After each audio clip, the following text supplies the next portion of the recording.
Hello, hello, hello. Greetings, everybody. How's it going? We have another day of Kenshi planned, so we'll do that. I think we're here. I think we're set on this end, so we'll just switch over. Nice. Okay, I can see everything. Yeah, so we'll just kind of continue where we were at.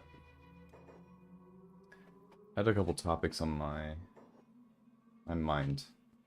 We'll probably kind of talk about those and see where we get. Just trying to remember where we're at. I think we're still having a good time mining over here with our two guys, Arnold, Default Manson, and Khalid. They're having a good old time, watching their back as they do their mining job, hoping that no dogs kind of sneak up on them too much. Um, but yeah, the topic I had in mind for today was something along the lines of, oh, we're out of room. Oh, we're out of room completely. Yeah, we'll start heading back then. Was about nuance. Um, I think one thing that's kind of talked about a lot is, I don't know, maybe it's just my sensitivity to it, but everything is kind of nuanced. That you know, we can't ever kind of conclude one like we can't ever, you can't say anything without having to have a preface. That's the other comment on the side, pointing to something else. Um, so that's kind of vague. An example of this would be something like how, um, I don't know, something along the lines of you say, um, I don't sell to your kind. I'm a human. Is he talking to somebody else? Yeah, I think he's talking to somebody else. Okay.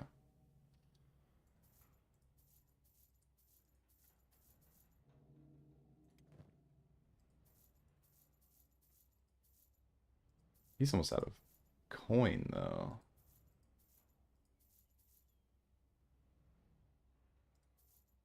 So let somebody else will let them deal with that. Okay. Um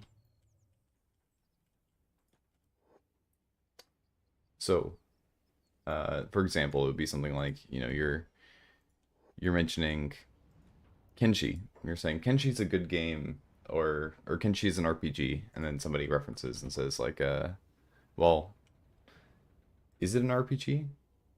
And then they go down this route of talking about RTS mechanics and how they don't kind of fit into like flat into an RPG genre. I know this might be a kind of a silly example. It's not quite right, but I think my point generally comes across is that oh, what in the world? Why why is my camera moving like this? Why is my camera moving like this? Um, we'll save over this one, and then we'll load the game.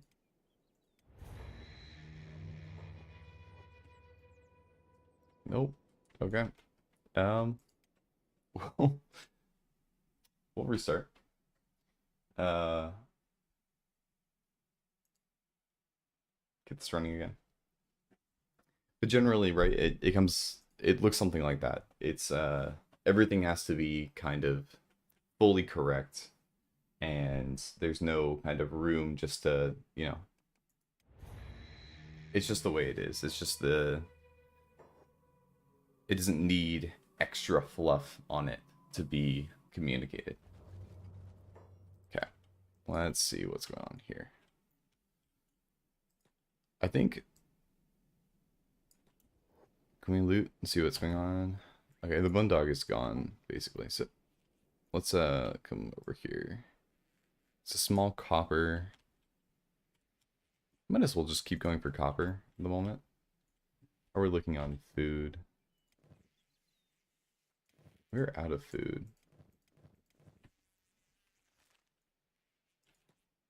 Okay. Might as well just do that for now.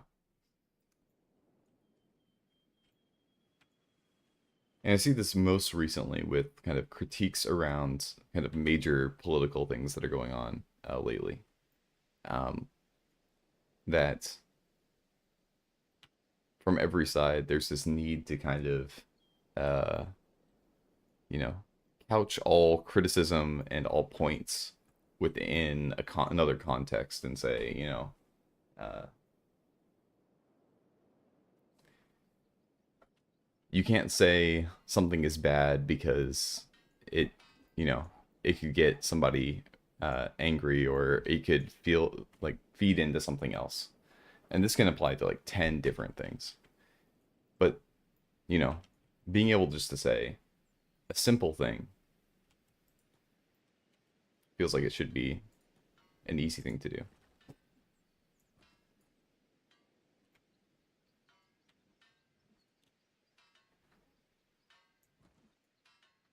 And so I think what this generally does is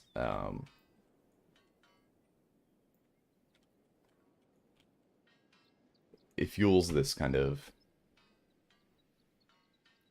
frustration, we'll say, passively.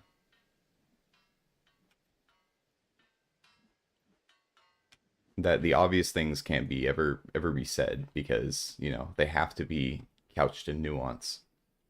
I'm trying to think of one that came to my mind. There was a conversation a little while back. For those of you who kind of follow this little corner of the internet kind of stuff, there's a conversation a few weeks back with talking about a tweet by Jordan Hall, in which he compared kind of the current life of young people to war. He says, like, you're at war right now. Oh, we have some friends who are kind of making their way over here. Let's run. We might be able to if we can make it. Might be nice and we can you know, loot them. So yeah, that was kind of an experience that happened recently. Uh, we'll kind of play around. Well, there are a lot more of them, so we're gonna stay back a little bit. Oh, okay.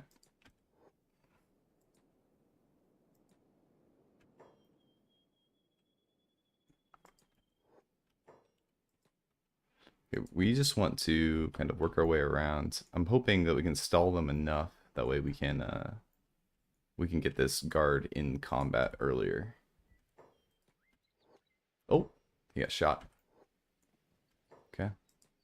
Man, they grab everybody really fast, so we didn't really get a chance to loot, but at least they saved us.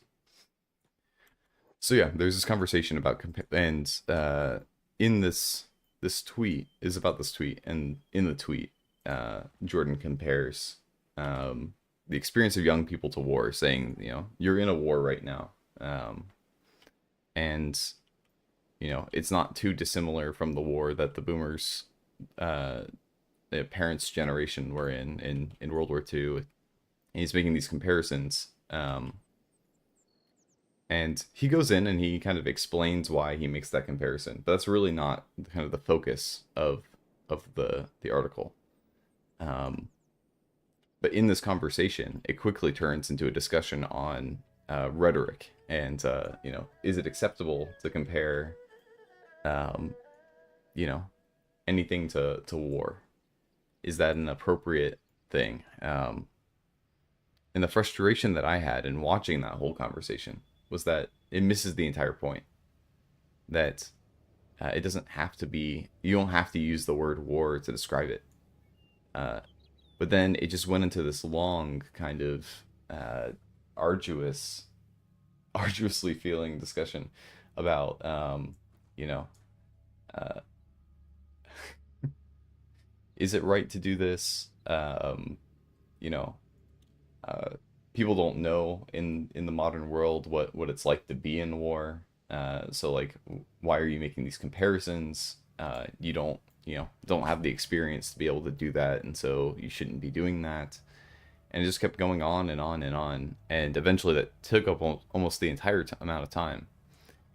And the real discussion about the experiences of young people was never discussed in the end. It was all kind of captured by this discussion about war. And it's an easy way to avoid having to talk about something that's uncomfortable, right? And I'm not accusing anybody in that conversation of doing so, but that is a strategy that has been used, which is, you know, constantly like shift the focus.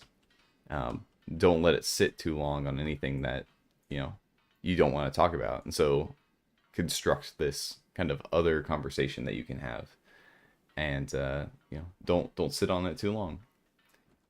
Um, and so I've just been noticing this pattern of both kind of distraction generally, um, but often using nuance as a way to uh, get around this. And I think nuance is helpful. Lots of wolf dens being wiped out. It provides more context. You can have a fuller image of what you know this is like. This what is this? This this point that's being made. You can kind of explore the edges of it. You can kind of get into it. But often uh, it gets in the way of just making kind of simple statements. It starts getting into some hyper complexities that can kind of just present themselves in the way that you know every single claim does. I think that's part of my frustration too, um, is that we can play this game. This is not a difficult game to play, and but it doesn't take someone who's incredibly smart to be able to start kind of constantly kind of digging deeper and saying, but are you acknowledging this? But you missed this, but you missed that, without, actual consideration of, practicality or just the way things go. So I know that might seem a little, maybe a little nitpicky or something, but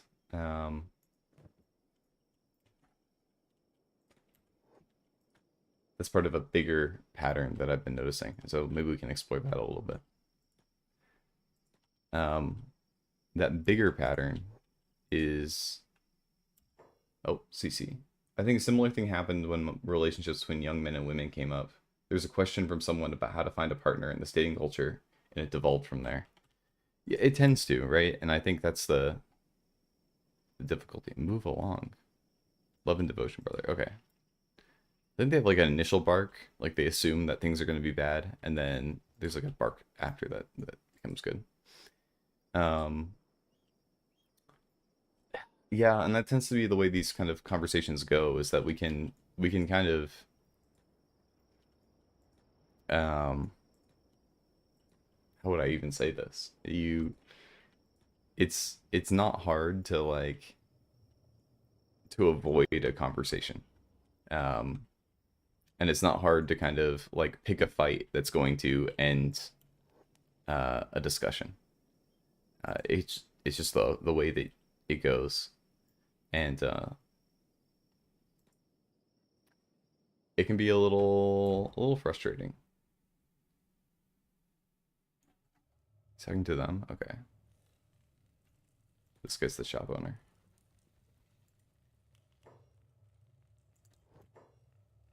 Oh, he has some good money.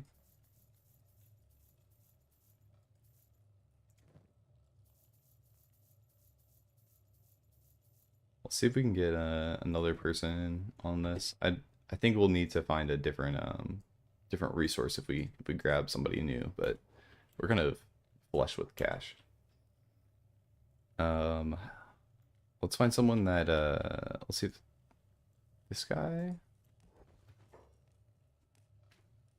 And I say, hey, wiggle on the over this way, muffin. I'll tell you how I've never seen someone's steam so fast.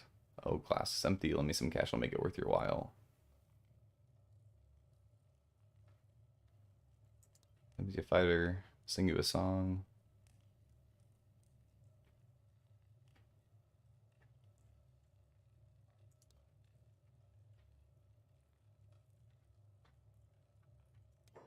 Okay.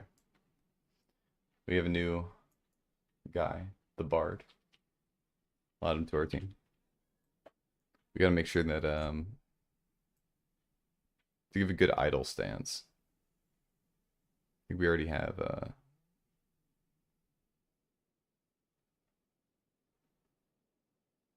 yeah. This feels very we'll make him a little shorter with this. Shoulder set. There. This feels very Chad. Like Chad versus a non. Okay. I feel like this is perfect. This is just the way that we wanna go.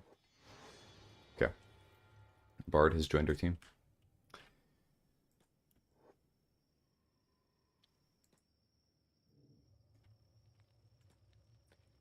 Yeah, and like I was saying before, I this is a strategy. Maybe a strategy might be a different, not quite the right word either.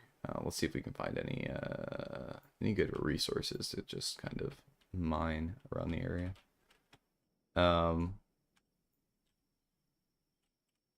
it's like a trick, and once you learn it, you can kind of use it liberally wherever you want, and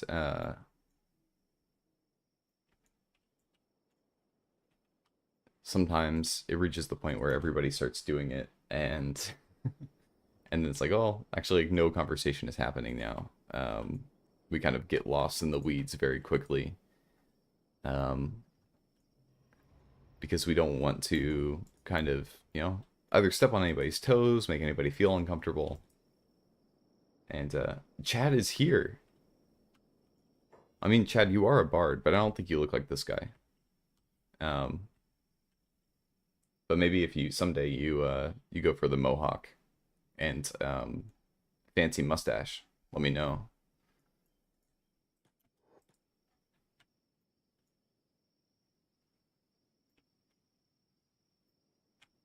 I think we're out exploring right now. Yeah, we're just gonna head a little south. We'll just explore this area. You used to have both? What? There's some hidden lore here that I was not privy to, I guess.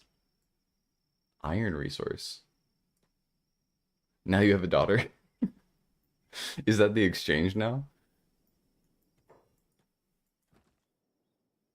Forgive me if I'm wrong, but I believe that you can do both if you want.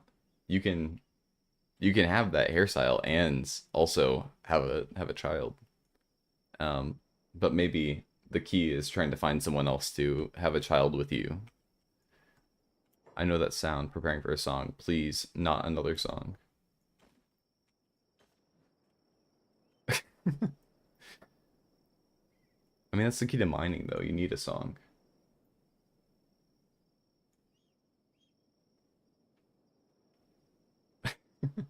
Yes, you can do both if you if your wife wants it. Correct. Oh, there's a little combat going on over there.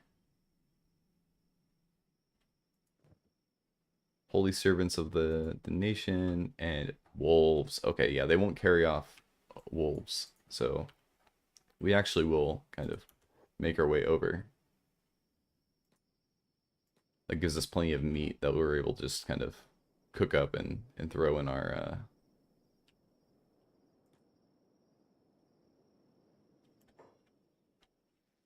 Are there guys here? There enemies? Or are they just kind of getting up?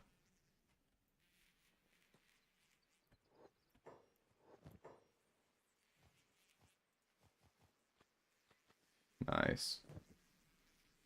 Yes, you will be seeing me in August. Oh, nice. We're gonna put this armor on. Pants. Pants. Sell value. Should do. Oh yeah, it's gonna be a good time. It's gonna be a good time.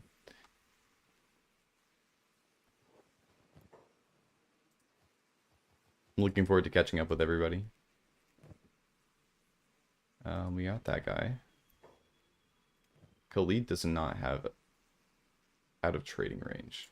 Khalid, get over here.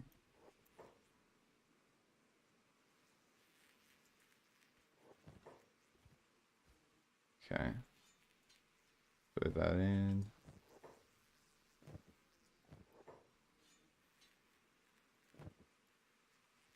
Whatever. We have one more here.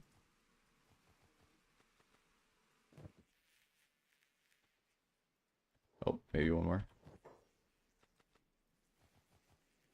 Nice. Okay.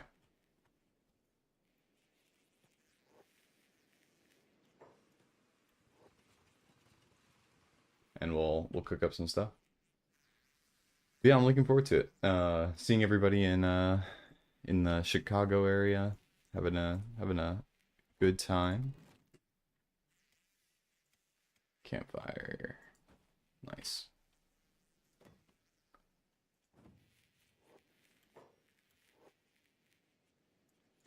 As that's going, we can start mining. And making sure that no one sneaks up on us.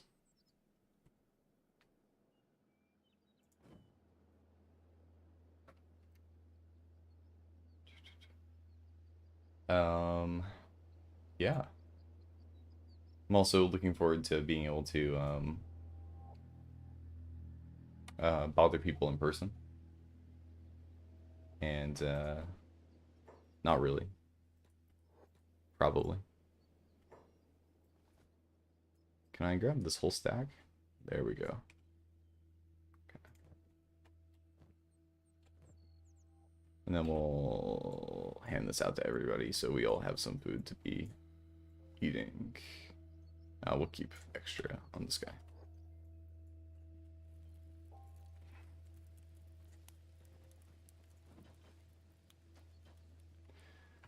But yeah. What else did I wanna bring up?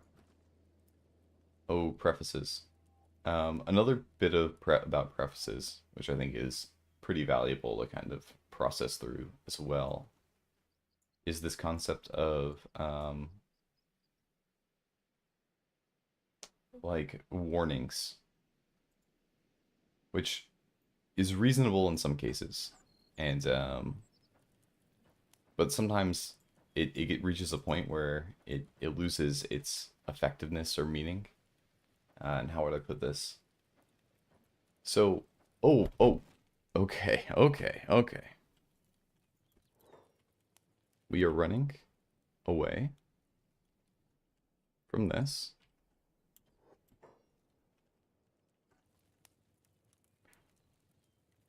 They have basic stuff, but they're probably better at fighting than we are. We're kind of far out from anybody. We'll start making our way over to town. Oh, okay. He overtook them fast. Holy smokes. Oh, it's because they're carrying stuff.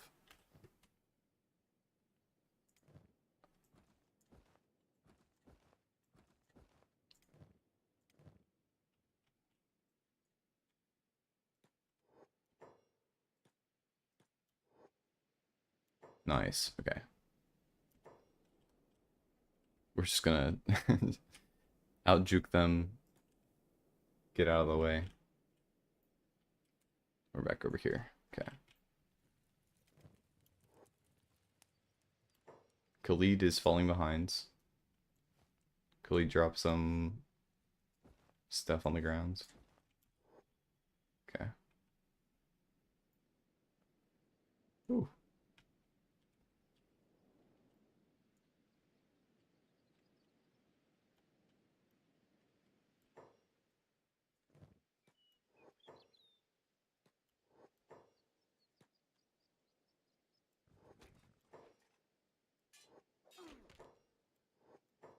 Okay.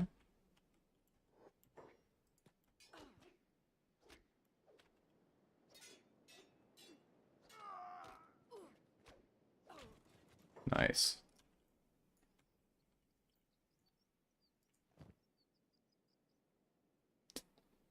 Um, okay.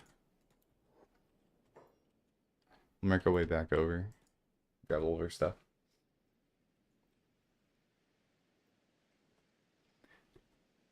So I think there are times where it is helpful to kind of set up, you know, um, warnings for kind of saying something, you know.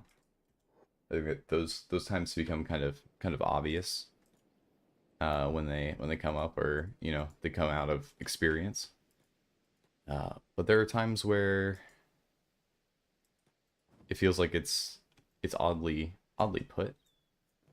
And again, I'm kind of being vague here. What comes to mind is more specifically like if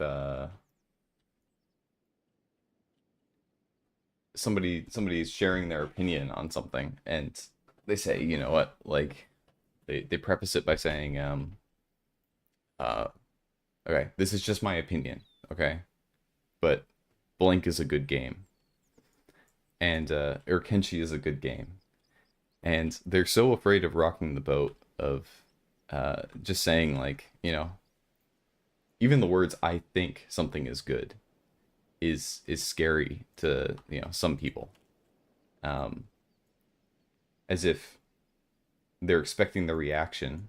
And I think this is somewhat reasonable from what I was saying earlier, but they're expecting the reaction that somebody will push back on them saying that their favorite game is Kenshi. um and there's a Chesterton kind of passage about this, because I always have to find a way to bring up Chesterton.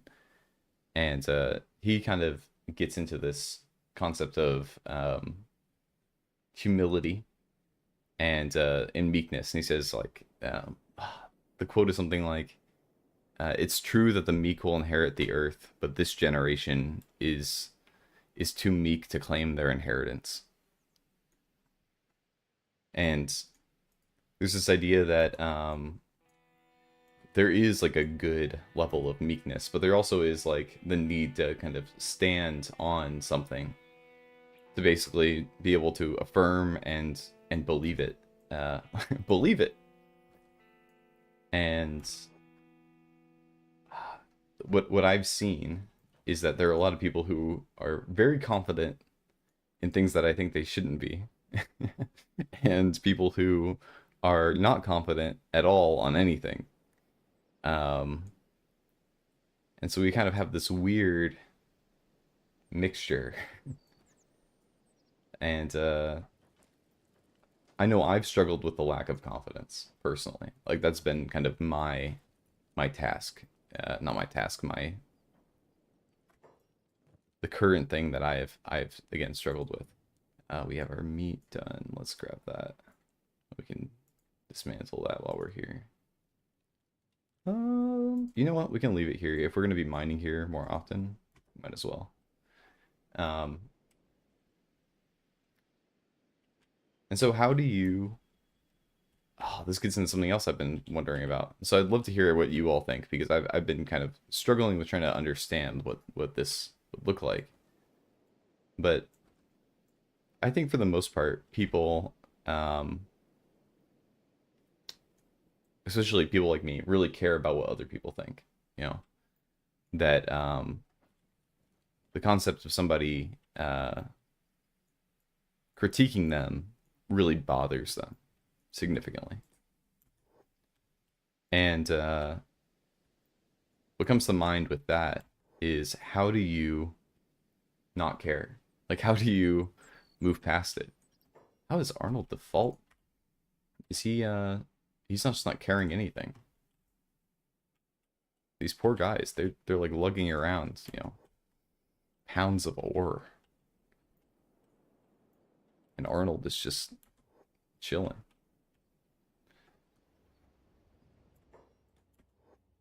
We're gonna wait for them here. Um, like, what is the right level of kind of consideration? Like, what is the level of like uh, of actual care that needs to be taken in what other people's thoughts are? And so this can take a lot of things, like you're saying, Chad. Like, what's the topic most upmost recurring in this case? I assume. Well, let's sell this stuff while we're here. Sell, sell, sell. Animal skins. We have a lot of raw materials we've been selling. I think we're gonna need to look at setting up a way to, you know, use these. But at the moment, we're just gonna make a profit off of that. It's a good sword.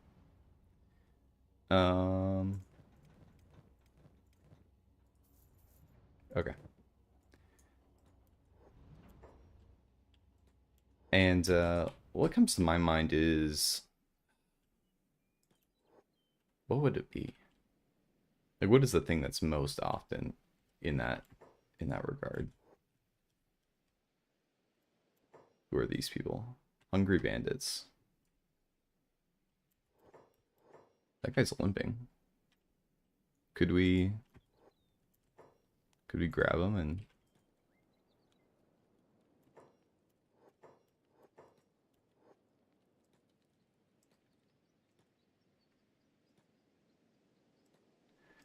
I think if we fight him by the gate, I think it will be good. We'll be close enough that we can be saved if we need. So as soon as they start running, we'll start fighting. And then if we take some damage, you know, that's fine. We can actually gang up a lot on these guys. We'll see. Let's see how this goes. Oh, oh.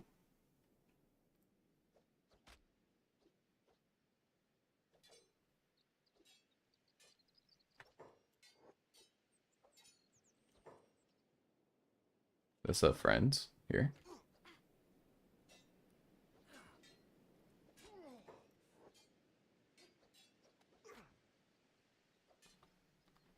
We'll just get their toughness up, I guess.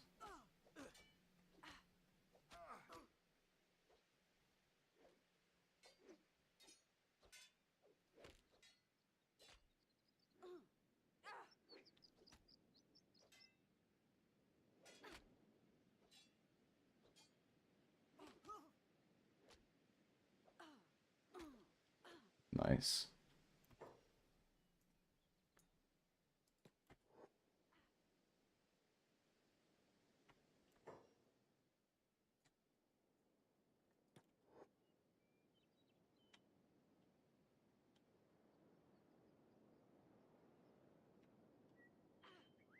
There we go. Okay, we got some experience. And then they should all kind of heal each other up. Um, so what do I think about?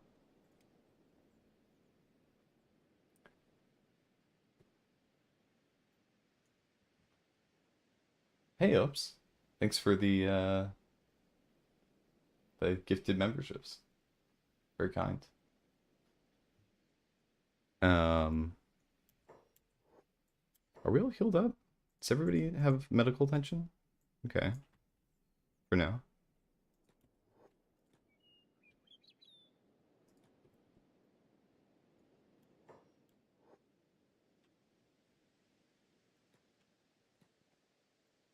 Let's maybe we get back to it for now.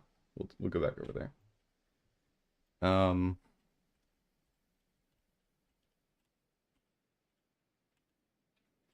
I think one thing that comes to my mind is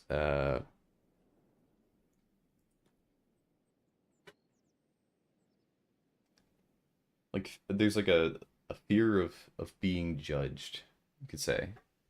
And that comes to my mind. That there's this kind of innate sense of um, you know, I don't know. I tried to explore this a little bit in that Pale Boy thing I wrote. And there's kind of two sides to it. There's one side where there's a deep desire to be known, but then there's also a fear of being known that, it could lead to uh that as soon as somebody knows you, they may not. Oh, even if you have to die, I'm taking your food. Okay, we will probably run away. That is a big group, and we are not at a hundo. Arnold should probably drop his stuff.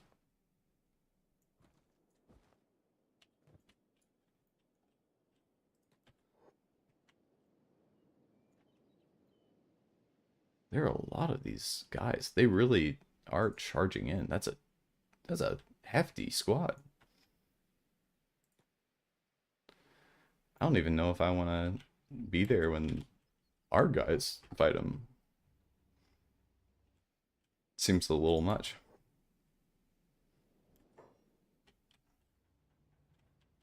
They're possessed by robots, is what it says. Yeah, quite a collection of characters. And I'm surprised they keep running in. We probably should run to a different side of town and hope they don't kind of run too far in after us. And maybe we can get away with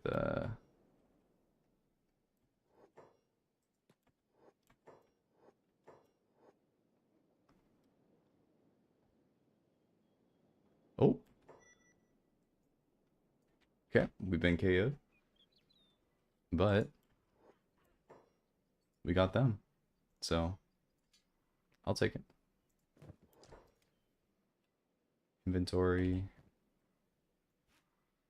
We'll give Khalid some of the medical supplies.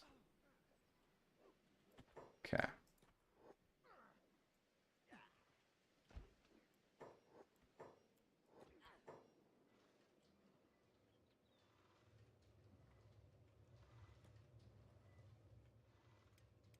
Yeah, I think we're doing good. Um,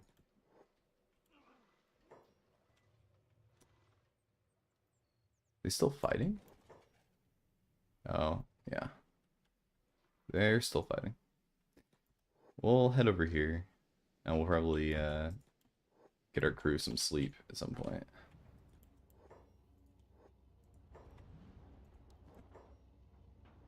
But before that, I'll hand over that.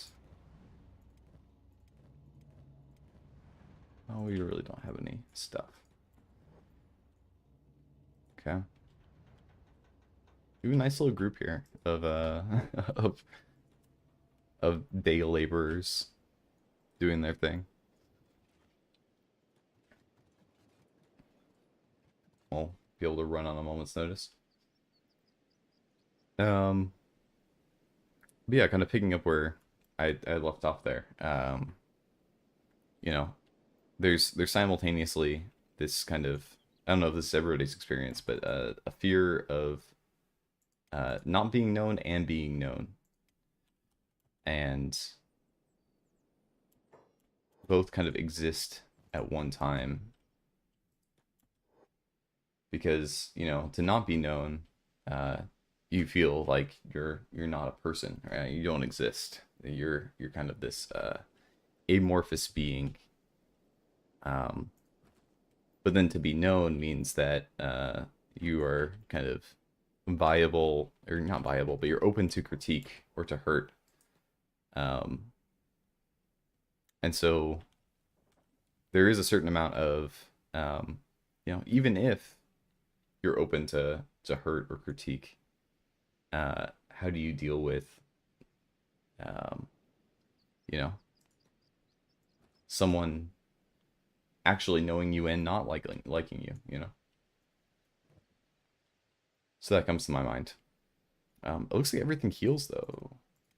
That's nice. Everything is slowly kind of restoring, which is good for us. And we'll just kind of let this kind of, yeah, it has to be done. It's the kind of fear of failure stuff, which I think we kind of got into last time. That there's constantly this kind of, you know, is there a place where you can fail and it's not going to hurt as much, but you'll still learn just as much? And you know, maybe. How do you?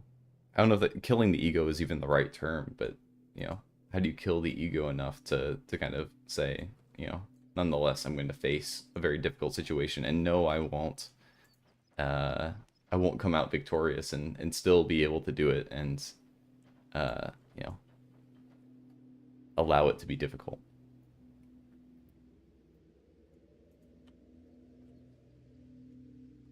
And then, you know, are you prepared for success? I think that's the other thing that comes to my mind. Are you going to be able to handle good things happening? So, uh,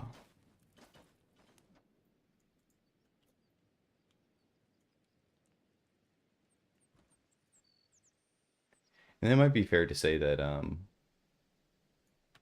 nihilism could also be described as like high paladin's nice. Okay, good. We have friends. We have friends on the road. Maybe not friends, but close enough. How do you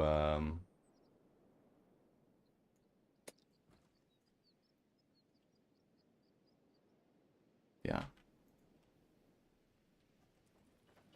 How do you find those opportunities to voluntarily enter into failure?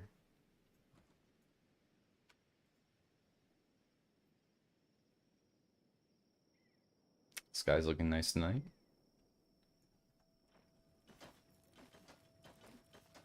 Let's see what we're looking at stat-wise for everybody.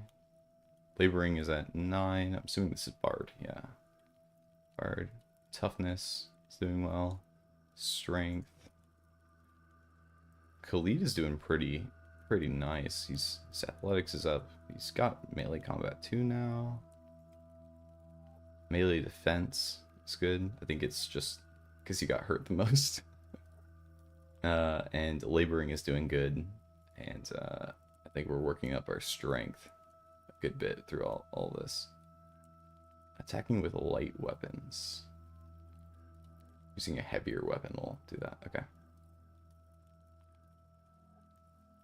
Do more damage. Your attacks blocks will be faster. Also helps with handling and reloading weapons. Yeah, I think his sword is a light weapon. Okay.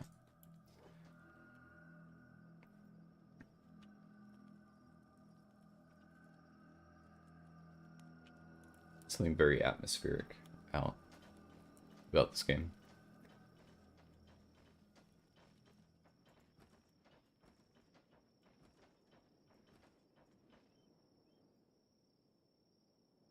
My thought is making a settlement, but we might just need to like build our crew up a little bit. We'll start spending money on just getting like a few extra people, and we'll pack mule this. Maybe we'll get a Midwestern Gothic. Can see that.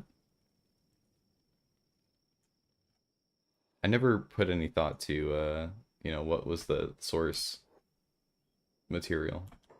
I think fear most I think I fear most having the most accessible and graceful answer to an impossible problem and not accepting it. Hmm.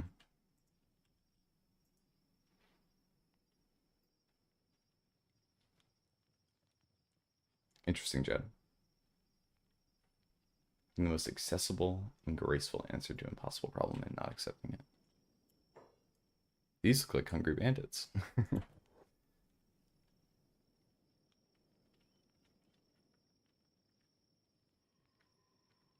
They're walking closer and closer. And it looks like they're going by. They'll notice us. Okay. I'm happy about it. Especially since we're kind of weighed down by all this iron right now. Are we looking? You can probably handle one more.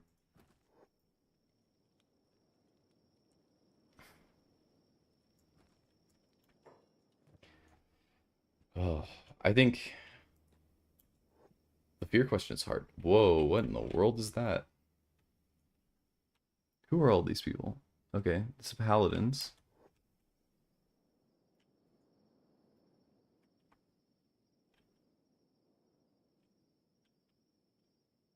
Interesting.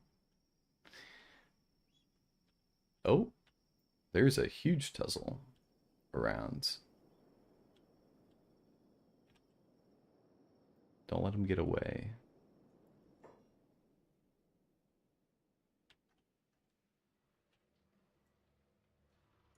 Paladins. I don't know who that is. We'll make our way over to the side here.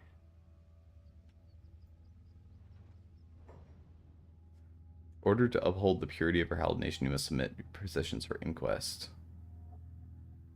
Let's show him my gear. See what you got here. Everything's in order. You may pass. Okay. Yeah. I think we're chill. We don't have any, like, we're not doing any smuggling.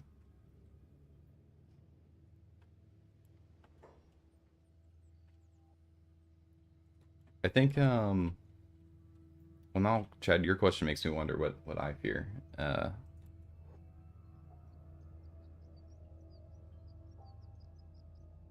I don't know. I think my fear is that I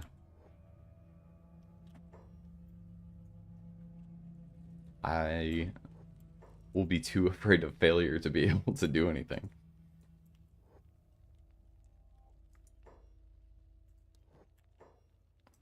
I feel like this guy, all he's doing is saying like, you don't belong here, you don't belong here. And then, you know, the guy's just sitting at his bar, just hanging out, having a good time. I don't know how effective his means of maintaining, you know, his preferential clientele is working out for him. Okay, 19,000. He doesn't really have much in terms of that side of things. Anybody here? Okay. Oh, run real fast.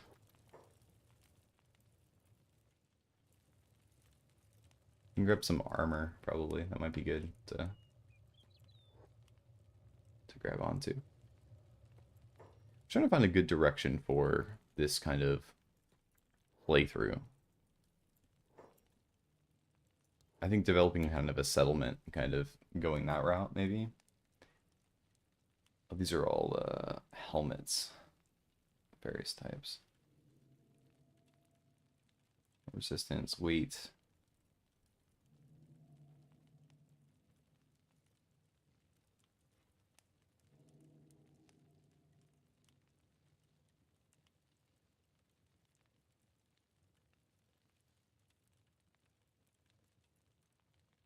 Basic resistance. I feel like we just have something, you know. A value 700. It's kind of expensive, but we can make it happen.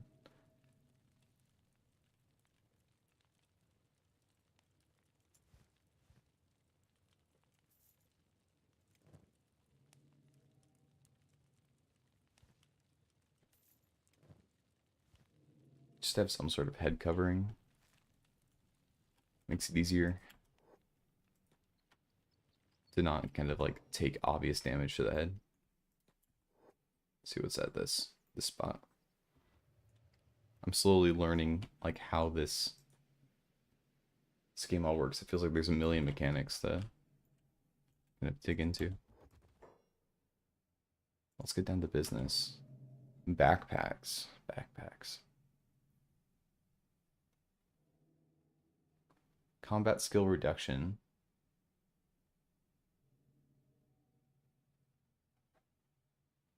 Shoes. Bags and shoes.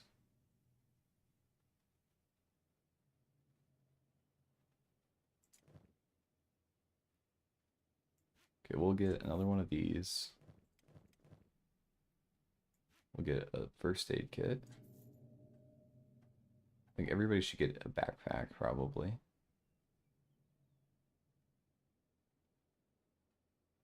A good weight distribution. Handle more weight. Hinder you a bit in combat, though. All of them do.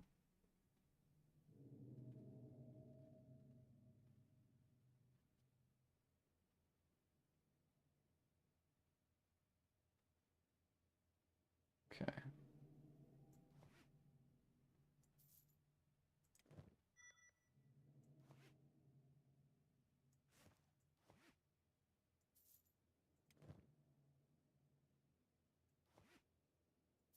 Okay. I think we're looking good on that regard.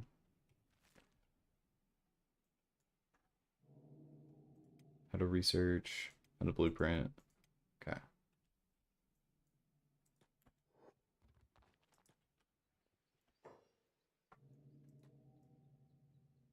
Generator. So there's general armor there. More armor there. Do not enter signs.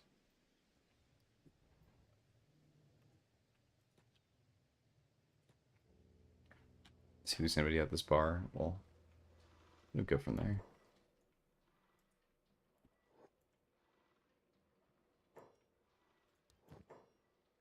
Anything standing out? Nope. Okay.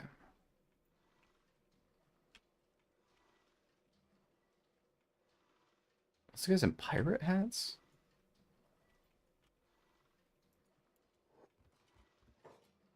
Human mercenary.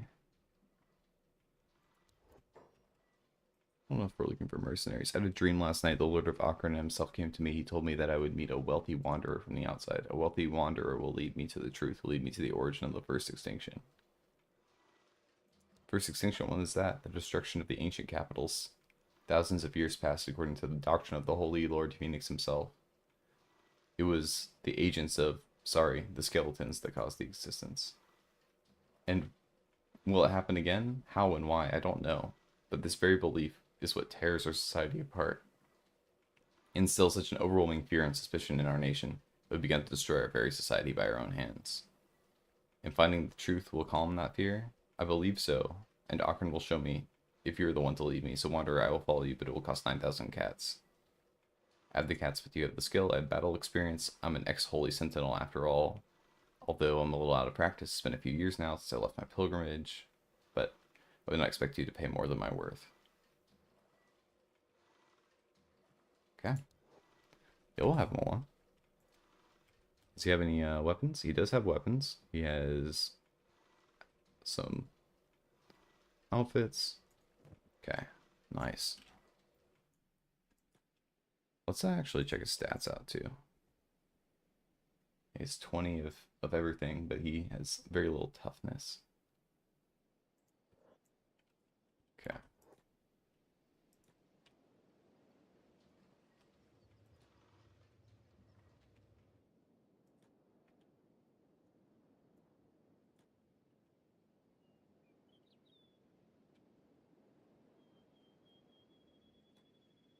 Let's see if we can find a good spot to kind of hang out again. I was interested at one point of, I don't know, I still am, of trying to set up a base, but the problem is from what I remember, that there are like taxes you have to pay sometimes. Like your base will be run upon by some like local people, and I don't know if we're at a point where we can handle it very much. Only 2 people can do this one. Okay. Maybe we move somewhere else.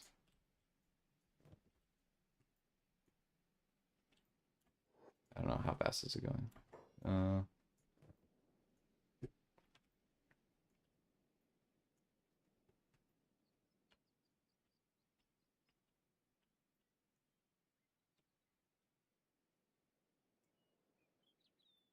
a small copper resource up there.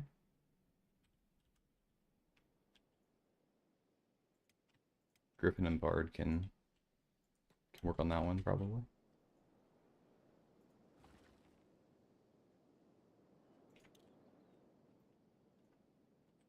Can have a good kind of bird's eye view.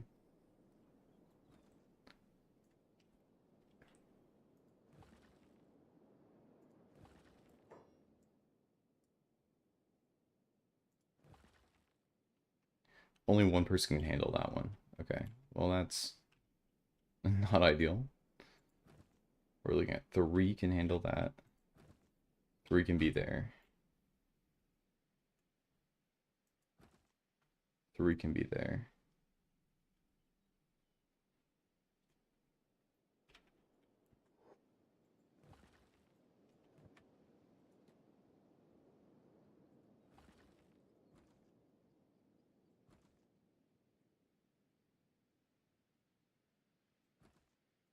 Okay, at least we'll all be getting some experience. Oh.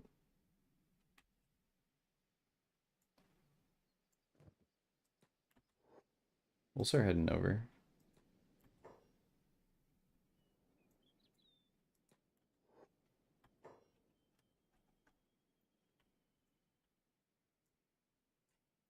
Hungry bandits.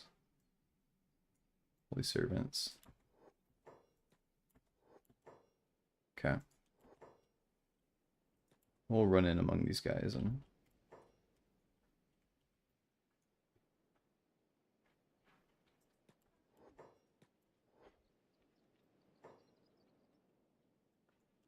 have our guys jump in.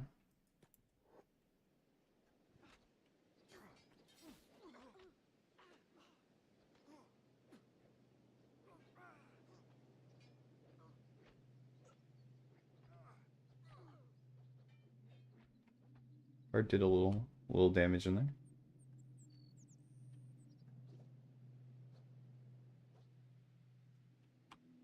It looks like there's only one guy there left.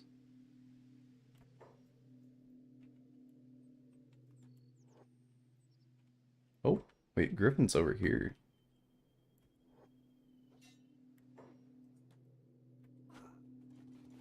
Oh my gosh.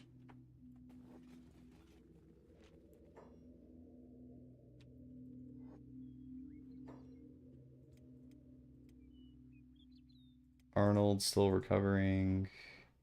Khalid needs food.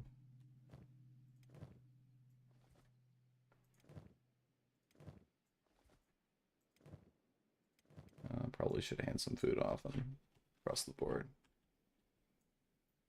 I think we're good.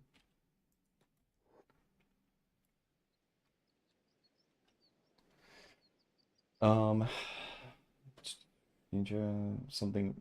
So the problem, like, there's a catch. It's actually not the right answer after all.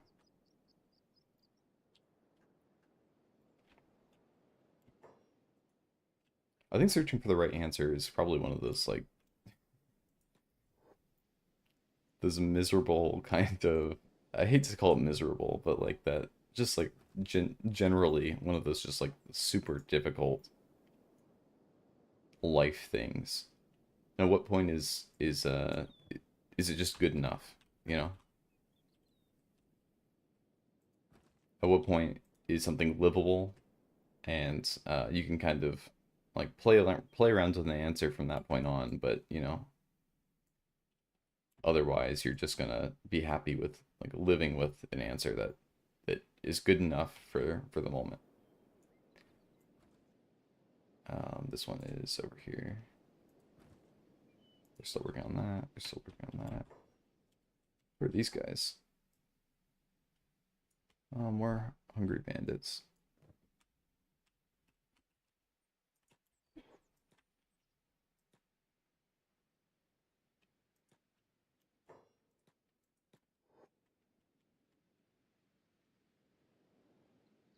Nice.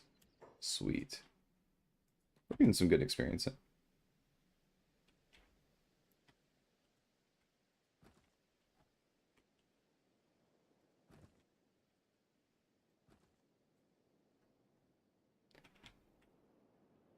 I think, for example, one of them is like Newton's laws, right? We have these kind of this structure for physics that has kind of lasted the last, you know, it lasted for a good 100 years or so, and then as kind of modern physics emerged, um, there's this realization that it's not as universally applicable as we like once thought. However, like in the experience of every single human being up until very recently, like they're not going to run into any of these kind of odd ends of physics. Like for the most part, you're gonna stick around and you know you'll be moving at a reasonable speed. We can actually start fighting people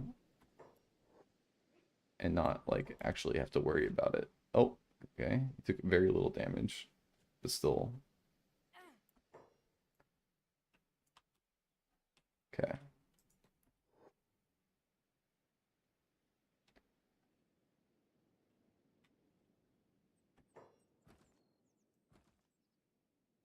Um, okay. Right. It's only when you start moving at the speed of light where these laws begin to start, experiencing a bit of problems, and you start getting into weird cases. And so, at what point is like, um, are these, beliefs, these thoughts, good enough that you don't have to worry about it?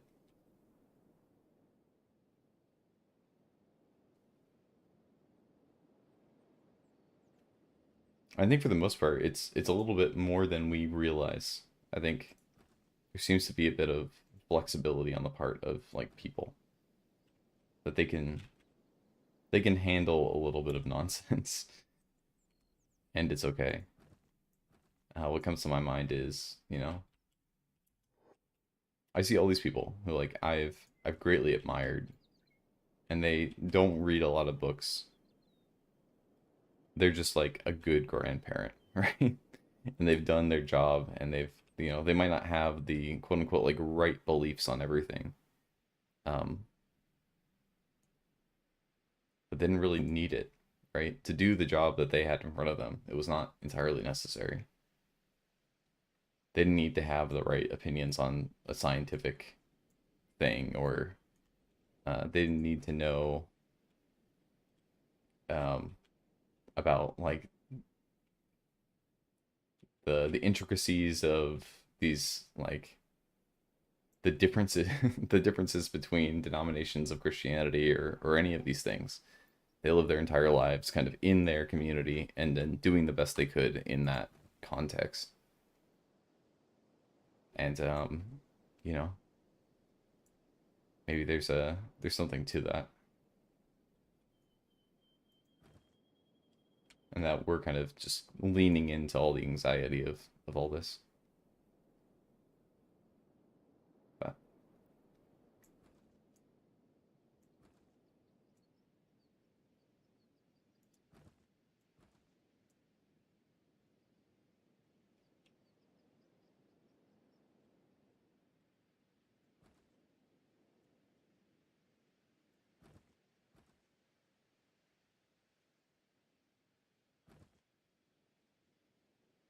Griffith, Griffin guy, not Griffith. It's doing well. We have some Hungry Bandits. We do. Okay. Let's we have like a good kind of stock of things. Griffin, for some reason, is flying. It's because he's not holding anything actually. Everybody else is like lugging around, pounds and pounds of iron ore on their backs. And Griffin is just having a good time.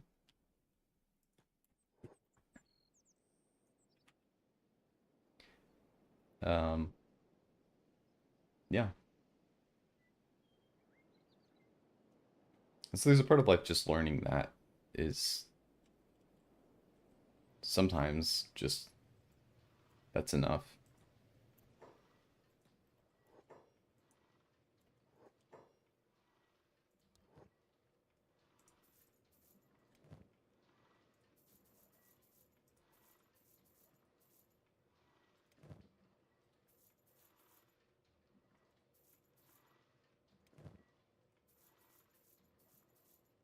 Water. I think water is just a trade good, maybe? Oh, wait. Backpacks. That's sick, though. I didn't notice this before. Okay. So yeah, they can hold a lot. Maybe we should just grab some more backpacks. Over here.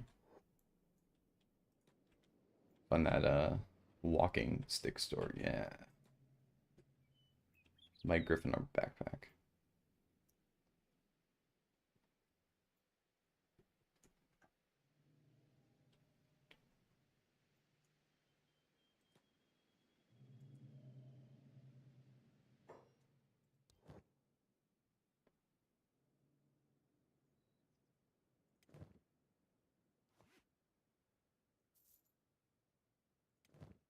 Okay.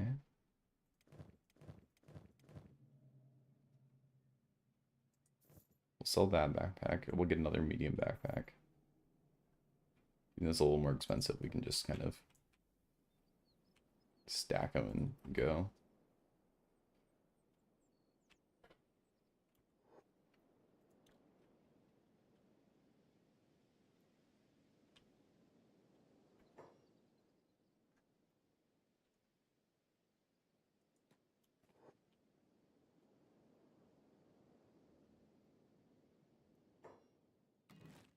Curious to see where we could start. We can make a small shack.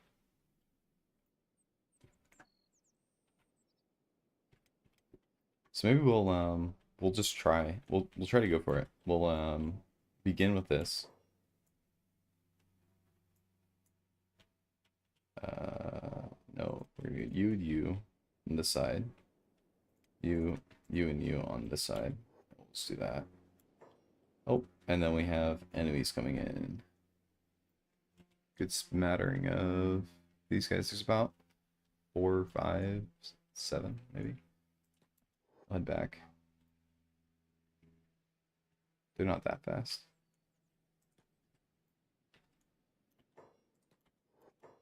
Okay.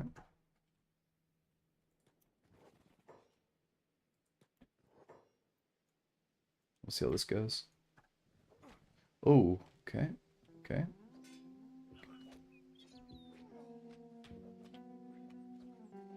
Oh. Well, we might lose this fight, but this is the fight that we lose on purpose, right?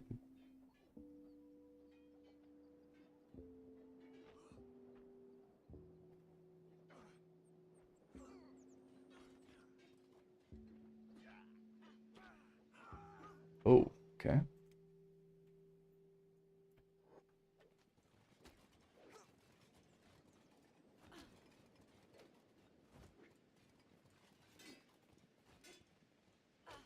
Okay. And we'll give him the medic job and him the medic job.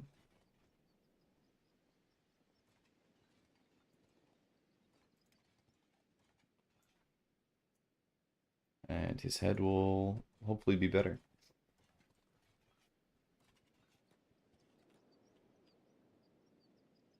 We'll get back to it. And you two will go this way. There we go.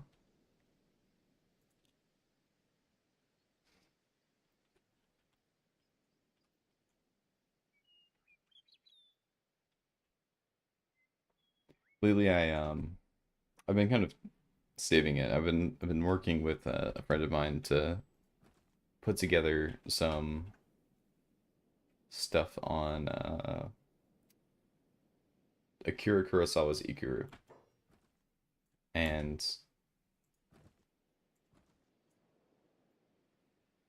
he finally convinced me to watch it. And so I've been kind of I went through it and we had a conversation. I'll probably post that to the channel pretty soon here. Um, but the main kind of focus was just on Memento Mori for one. Um, this constant kind of confrontation maybe with death and kind of putting things into perspective.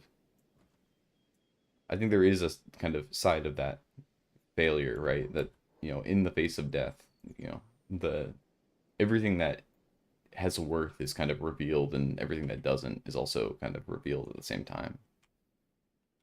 There's this kind of realization of what actually matters in the end.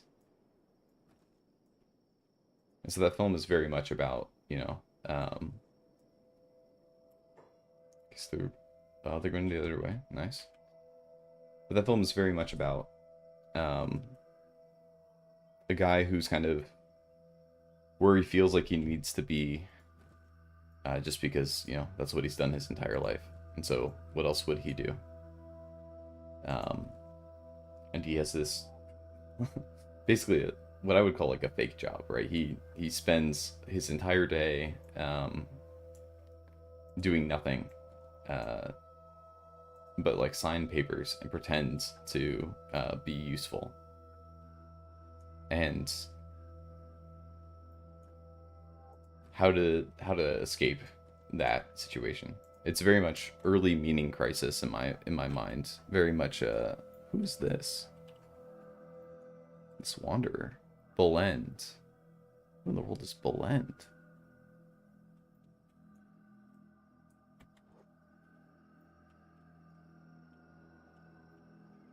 I'm so curious. Okay. Let's just say hi, right? Wait, who's hungry? Khalid? Is there no food here? I guess we might need to grab food soon.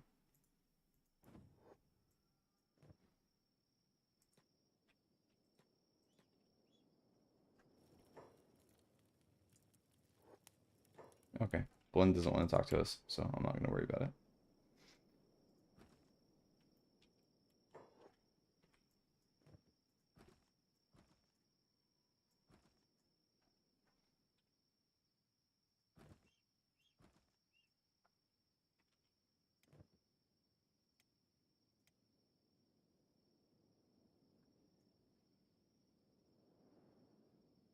Hmm.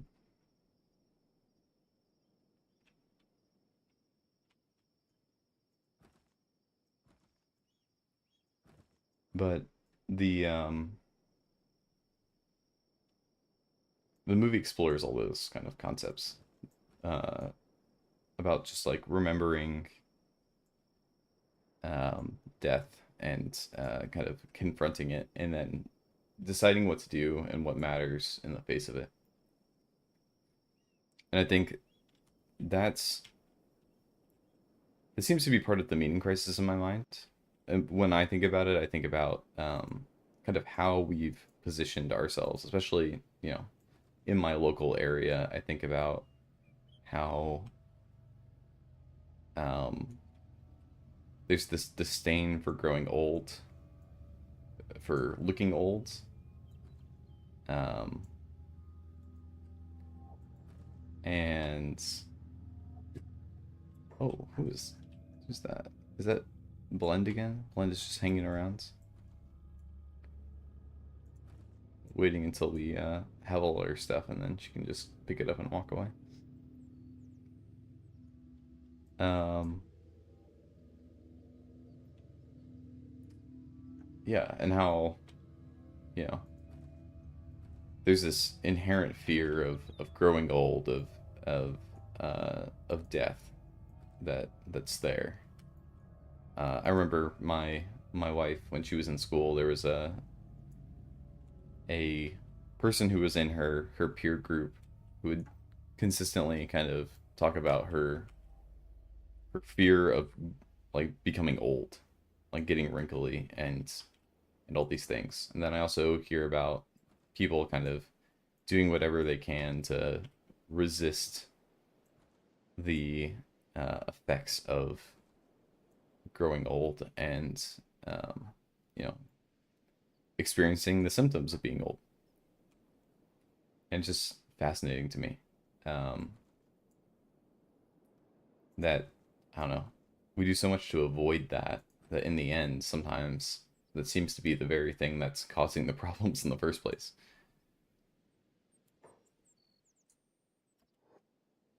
If you have no concept of kind of the end of things, it's very like a Tolkien idea, right? About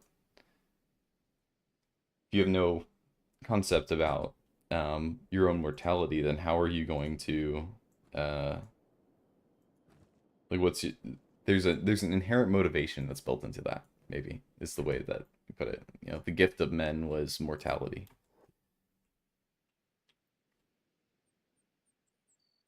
And I think we've kind of been constructing this lie that we kind of live in, that it's just, you know, the goal is to be perpetually young. And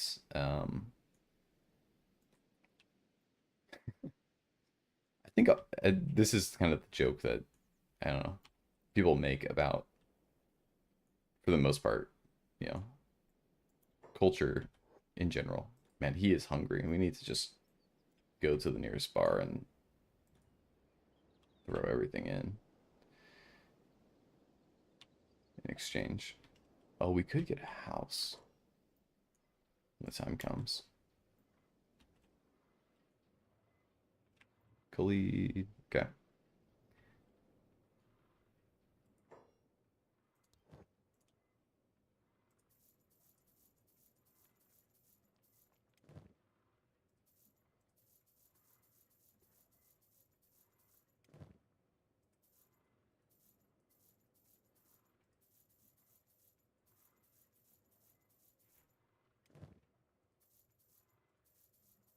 Oh yeah, these two guys are, Khalid and Arnold are just absolutely killing it with the iron ore. Um, we just want the most nutrients for like the least amount of stuff. Okay, 50, 30, 50. Buying it for, and meat wraps are probably a good way to go.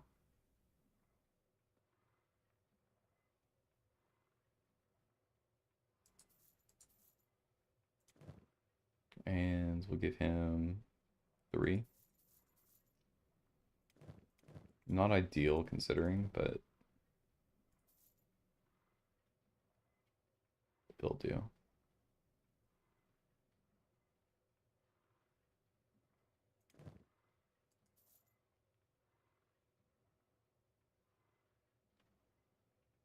Oh, I guess dread meat doesn't give you a lot. I assumed it gave you a lot more than the one it did, but yeah, this will do.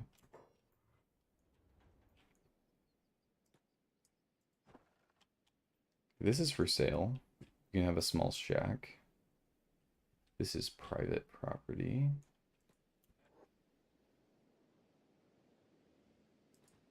Let's see what's in here. Oh,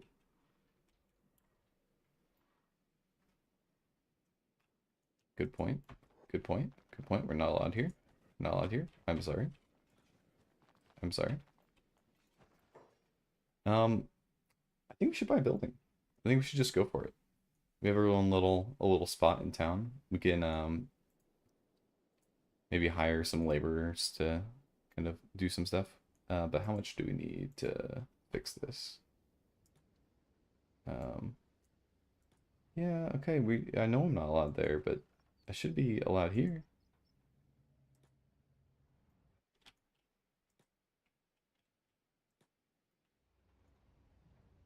Okay, I think he's finally leaving us alone.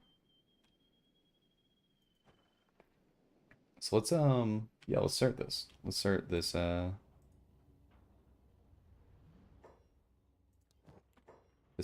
Okay. we're gonna just want to buy a bunch of building materials, I think. So we'll just fill up on that. Yeah. And we'll just go for it.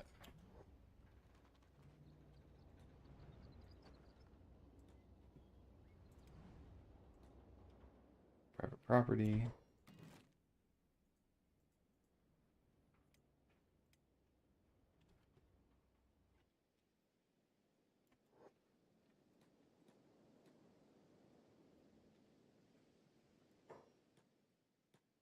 There we go. Repair.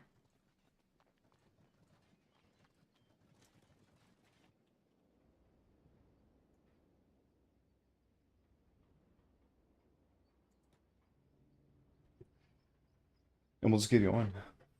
We'll start kind of plugging it in and getting a nice setup going.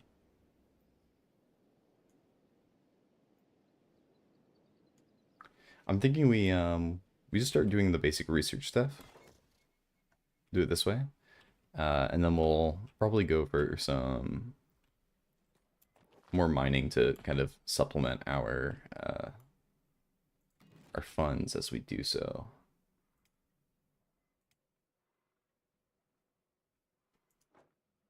Okay, we're gonna make a building post. We're gonna have a research bench.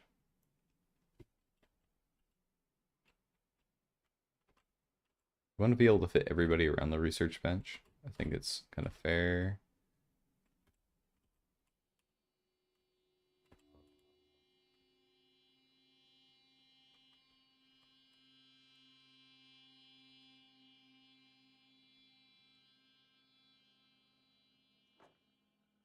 Okay, do that. And I exited out. So we're gonna get back. Okay. Put down the torch. And I need to stop using escape. Is my lesson. Okay. There we go. We did that. We're gonna make a stone processor. We don't need a stone processor. We need this. Okay. Put that there. We say confirm. Don't have any building materials. That's okay. Because we have building materials over here. And we'll start on that end. Things.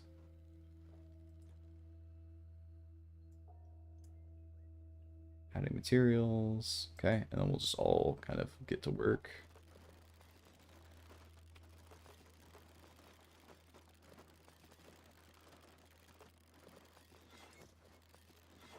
Okay.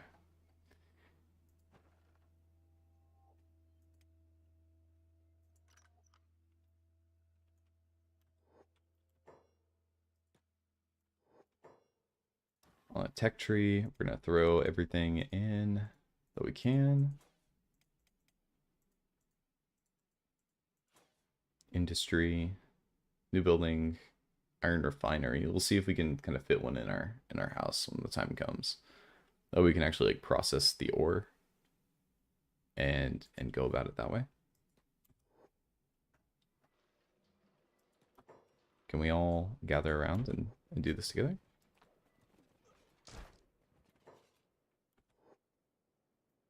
No? What are you all doing?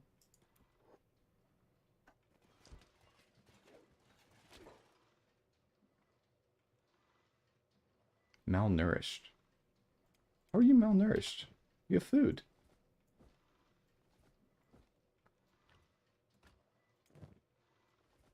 Do they not eat what's in their backpack or something?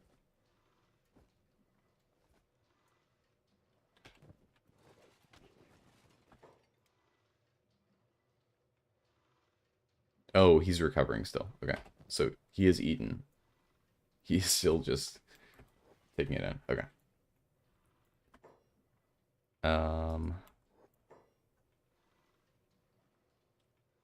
okay, if Arnold's doing this,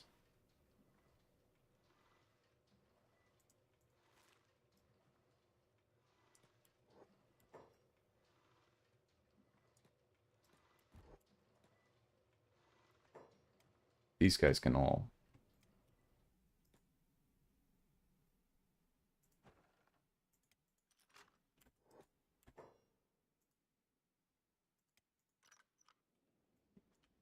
close that up, and then we will send them out to get some iron.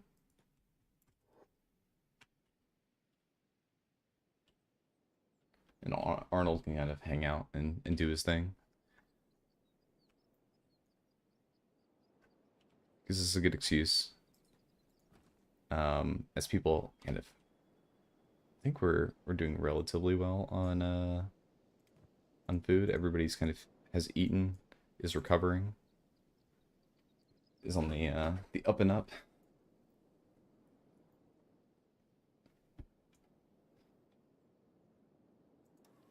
We're looking on that.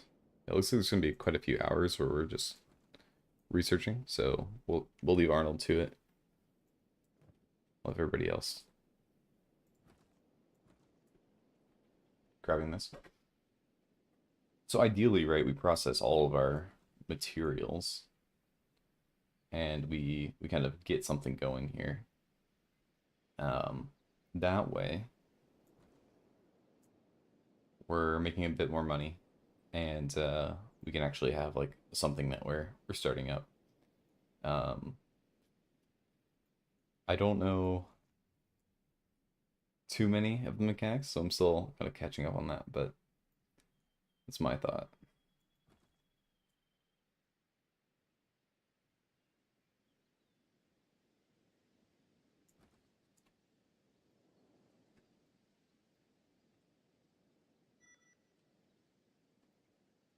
They're chugging though.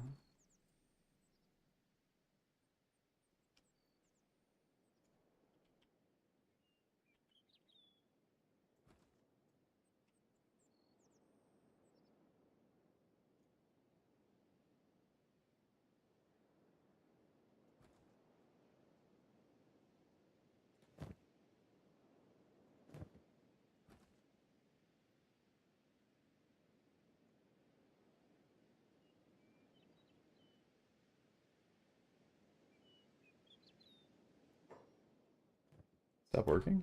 Oh, there they go. Okay.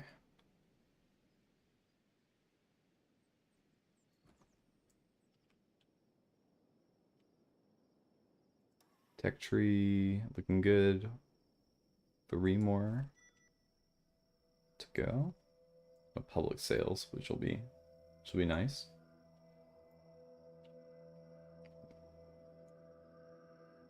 Efficient way to make some stuff back.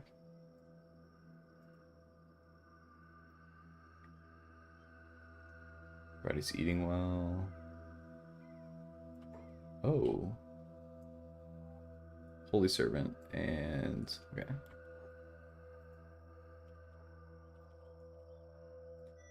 Oh. Did not mean to send you guys away. Relax. Tech tree.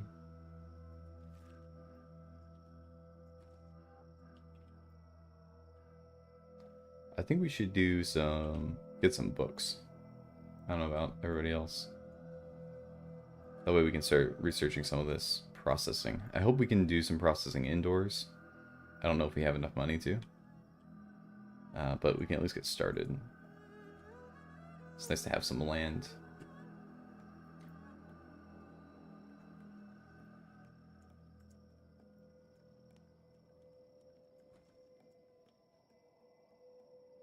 For all I know, there'll be more taxes though. That's the that's the rub, but yeah, okay, I think that's all the stuff we can do. So I'm gonna send all this out there. Hopefully we don't run into any like major problems. We will open and unlock the door and close it. I'm not too worried about it being unlocked right now. And we'll shoot. Store's closed at the moment. Does he have any? He doesn't have anything to build with, so let's just send him over to the copper for now. That makes stuff. We'll wait until morning. That might be the best way to go.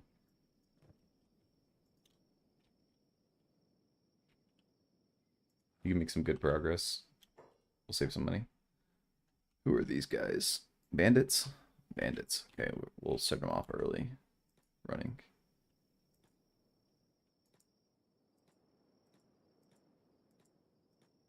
Okay, they were not interested, so we'll get back to it.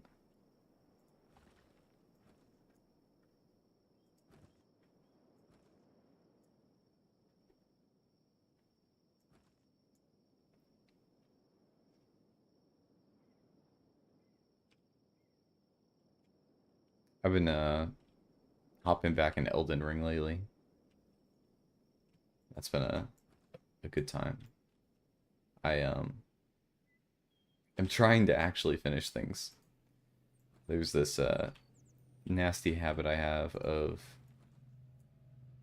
getting, relatively far into like games and stuff, and then just getting completely distracted, and then wanting to restart entirely. Um, which for some games is easier than others, we'll say, or better experience than others. I have I'm really bad because I tend to do that for RPGs, especially JRPGs, where the lead up can be extremely long. Um, but I'm finally kind of sticking to it and keeping up, and it's been a good time. Even though I played through like most of this, actually pretty much everything I've been doing, I've played through it. It's nice to kind of go back. Uh, Interesting. There's some yelling going on in that building over there.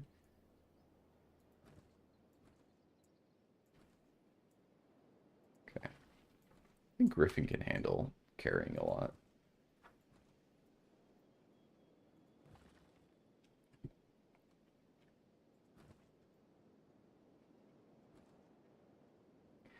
I'm glad we've got a good thing going. Problem will be food. Um, Keeping everybody fed is kind of the tough part.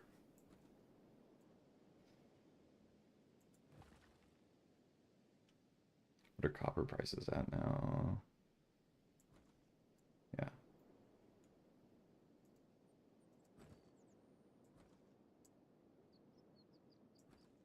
The good part is with these big backpacks, we can pretty much, you know, keep everybody going, I think. Yeah, we're looking pretty good across the board.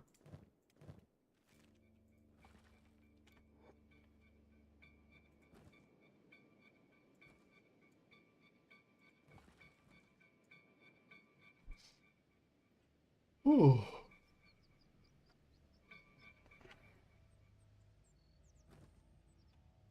What's been going on my end?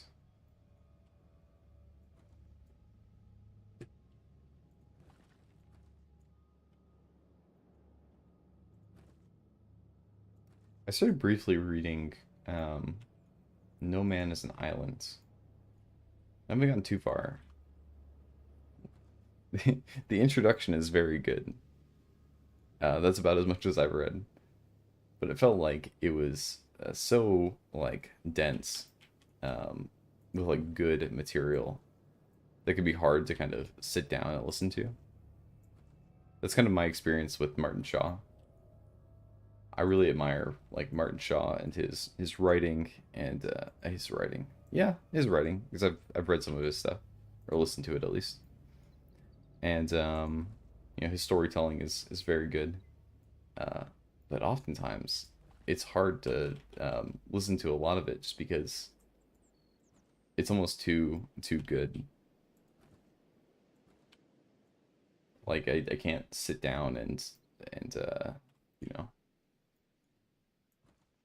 focus isn't even the right word. It's just like uh, absorb that much. I feel like I'd miss too much, and then I'll miss out. I don't know if that's a shared experience anybody else has with anything, but we have Some buffalo over there. I'm not confident that we can handle animals yet.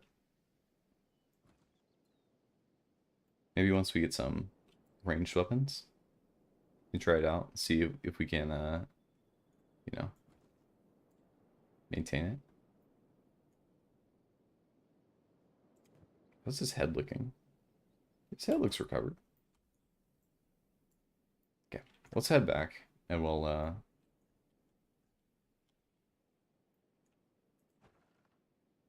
throw everything in. This is for sale too for 4,000. Okay, interesting, interesting. But yeah, we'll head to the building store because we're gonna spend money there anyway. Might as well make something of it. Oh, okay.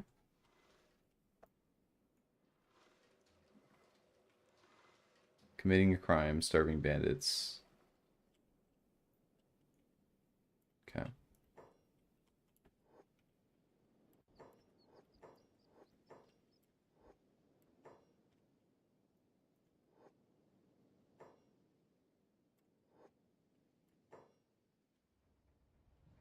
As they're heading in, I don't think there should be any problem that they run into. We'll keep an eye on it. They have plenty of money too.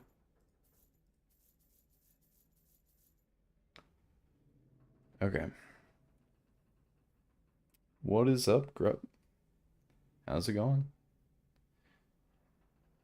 Books are expensive. Okay. Let's get some building material, like a bunch of that, and then we'll get a couple books.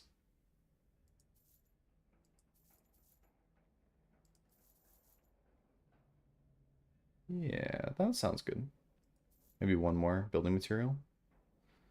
That'll hold us off for a little bit. How have you been doing today, Grep?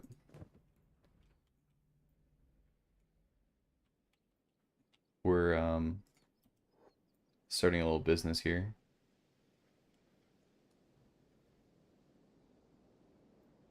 Pretty decent. It's nice. We have our own like personal guard for our property. It's very interesting.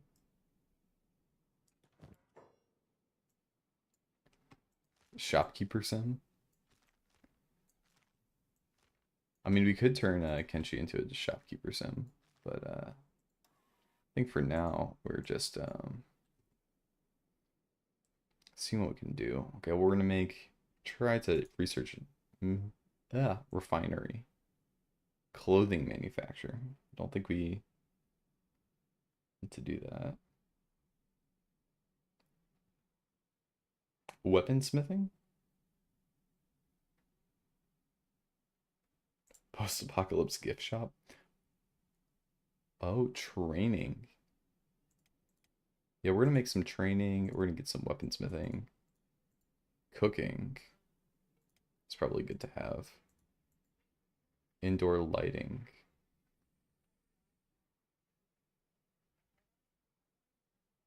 Some indoor lighting. Maybe later we'll do something else. But yeah. This gives him plenty of stuff to work on. And then these guys can sell because we just need the money for now.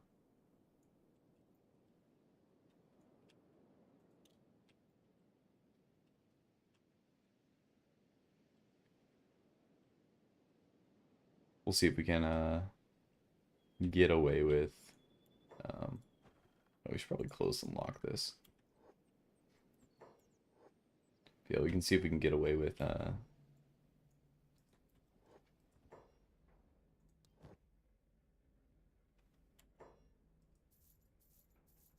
what was I trying to do? Just selling what we need, and then maybe we can build some like resource benches and stuff.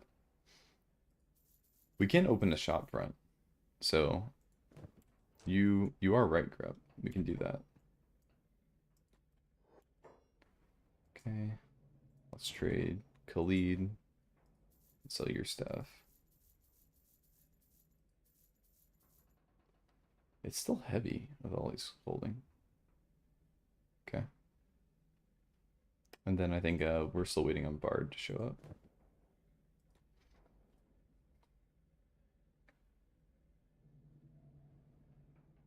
But maybe we keep the... make like a resource bench. And do it that way.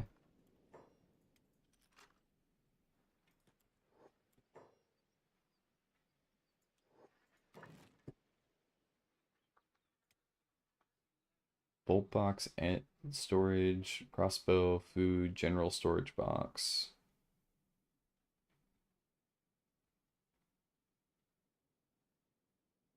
I feel like we need... Oh, holy smokes. Okay, that's a huge storage chest. Oh, I'm getting worried that maybe when I this manufacturer might be a little much. We'll see. We might need to buy our own spot.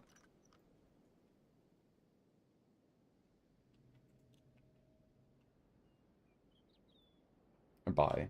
Might need to set up like a settlement somewhere and go that route.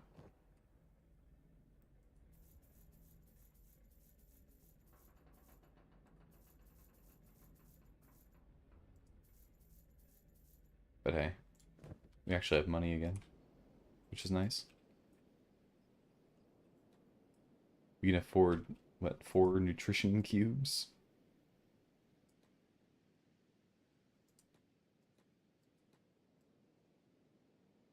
Okay.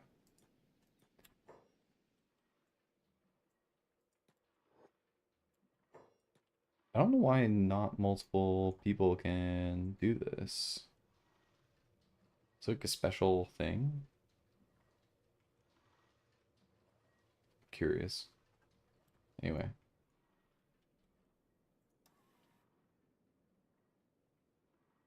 We got 2 hours before it's finished. And then we can kind of decide what we do from here. Small house.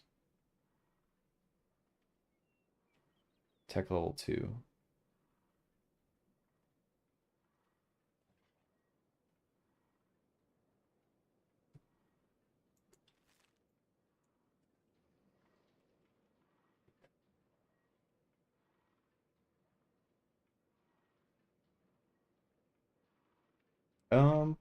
A little bit. Um, Topics. I was talking a lot about. Oh wait, we did our iron plates. Let's see if we can get away with fitting an iron refinery inside this building. I have a feeling that the iron refinery will not fit inside the building. Okay. Not ideal. This will be probably closer to like a our home away from home kind of deal. So we can just make like a small like storage real fast. General storage boxes. Can I not put this inside?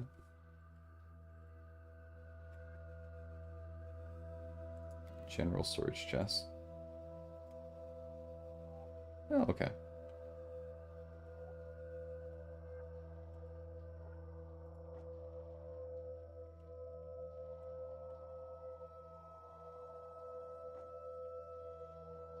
Oh gosh. I will figure this out someday.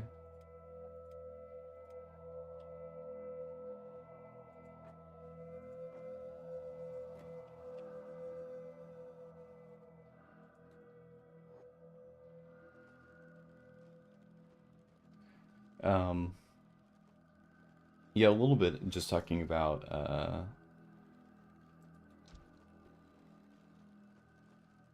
lot of things. I mean, one part kind of about fear, fear of rejection, but then also Oh, he doesn't have armor. We should probably give him armor at some point.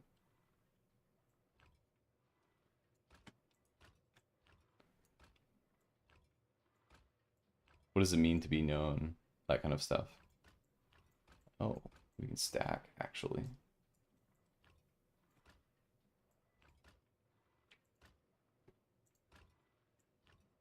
Nice.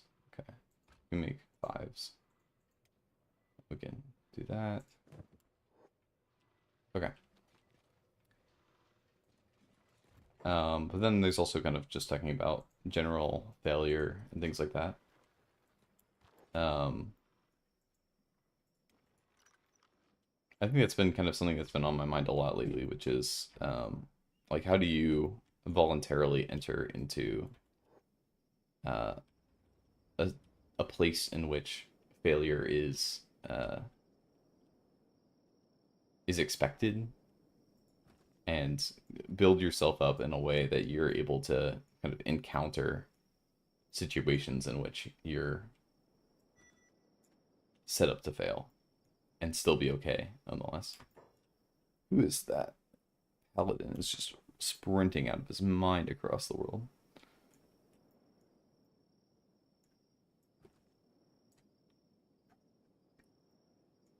Early on, we talked about nuance and kind of getting into that topic of kind of some of my frustrations with some conversations that have happened in the past, both myself included. Right, I've kind of been that type of person as well to say, somebody's just trying to make a point and just trying to say something, and it's true. Um, but then you can always be like, but are you considering X, or are you considering Y? Um, there's the one of these topics has been you know determinism versus free will. um there's the top down and then there's the bottom up. There's the is he done with the tech? Oh nope, there's some other stuff that we have been working on. um and so you know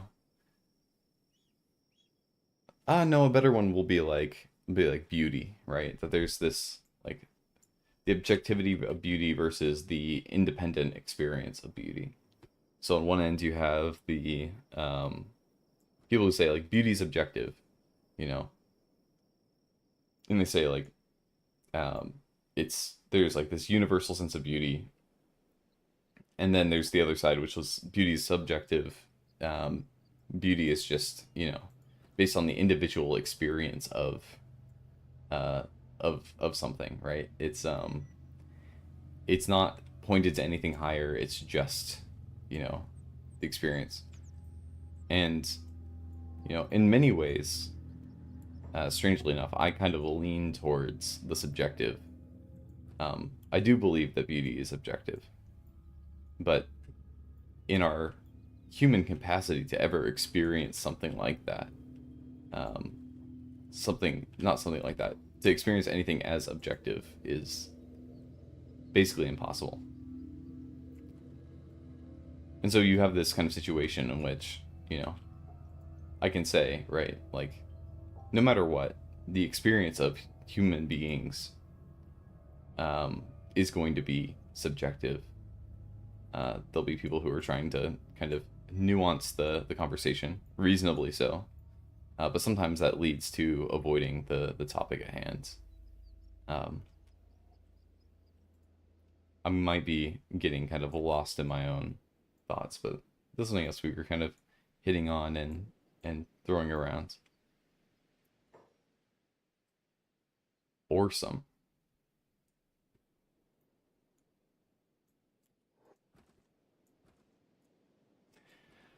Perhaps we overgeneralize. Maybe.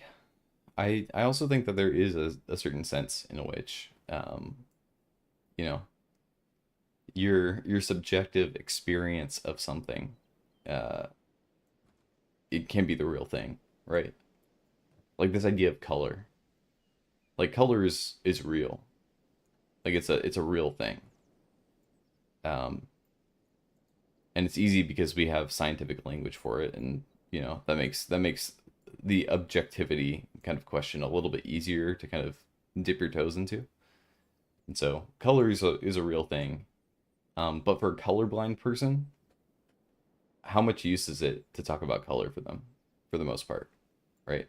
They can do so just to kind of have that conversation and like, maybe their clothes don't match to someone else, and so it's important for them to kind of know these things. Um, but there's a certain point in which, like, you know, uh, they can't experience this. Um, that's not quite the same thing, right? Because we're kind of half blind to beauty. Like some of us are kind of tuned to it a little bit better. We kind of have spent a lot of time trying to understand it, and some of us are complete novices. And the first thing that kind of catches our eye, we just kind of say, "Oh, that's beautiful. That must be what that is." And in a sense, right? That's it could be the most beautiful thing we've ever seen, but it could also be extraordinarily ugly in the context of everything else that's beautiful. Um, and then you kind of get caught up in like human beauty is a whole nother kind of rabbit hole of stuff, right? Because then you get into this whole other kind of conversation that's not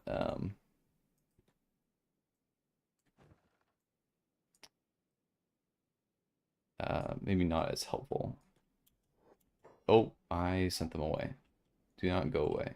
You guys stay there. But maybe I'm saying that because I have my inherent biases towards general um you know I don't even know how I'd put it. That's a lot to chew on. And maybe I should become a little bit more focused. Who in the world is that dog? Okay, good. Free food.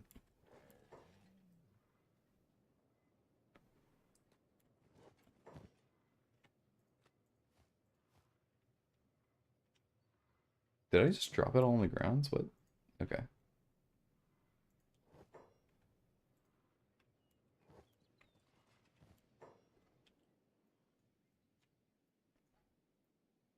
Yeah, we can do some cooking out here. So we'll take. Um, so yeah, there's a lot of bits to it. And it can kind of become this like overwhelming conversation. Um, but in that side of things, there's a sense in which you can only know what you can know, and just kind of have to trust everything else is gonna work out or be right. And so why worry yourself too much? Just you know,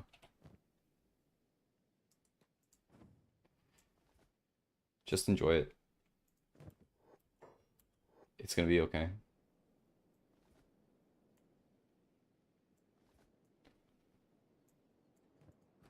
That might be the best reaction.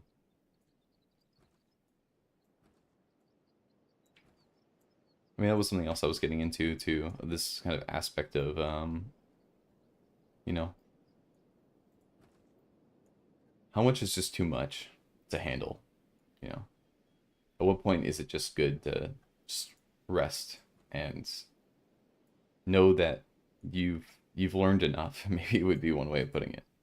Like you don't need to have all this extra knowledge kind of built in. I think we should send Arnold to mine some coppers who's actually doing something. As much as I love Arnold, I think I might be too easy on him. Hey Nico, how's it going? I say beauty, the word beauty, and Nico appears. That must be your Kierkegaard. Send Arnie to the mines. He's out there. He's doing his thing. Copper mining. How's the mining operation? We're doing pretty good. We're making good amount of money. We have some ex-military, an ex-paladin on our group. We have a bard, And yeah, we're kind of chilling right now. We were gonna start a little uh like a little operation or something. Actually, I'm so curious. Is there any like free building in town, or is everything like owned? I think everything's owned except for like this one building here. Those buildings there. Yeah, which kind of gives us some difficulty because like we we do want to be able to set up some big machines to process the iron, you know? That way we can start integrating what's the I'm forgetting all my old like history class stuff. Integrating vertically? Yeah. We want some vertical integration. So we'll start turning raw ore into actual stuff instead of just selling the ore by itself.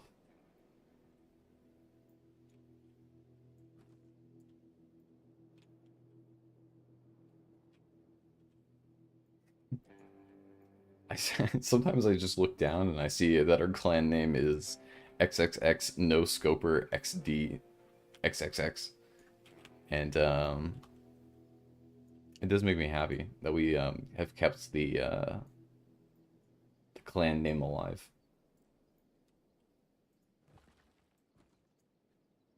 And then I remember I remember Nico saying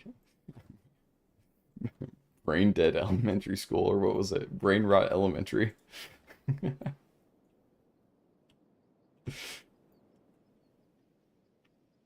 I feel like that should be like a quote that's like on a wall somewhere. Noah's brain rot elementary school. Does number of workers, why are there only two working? And this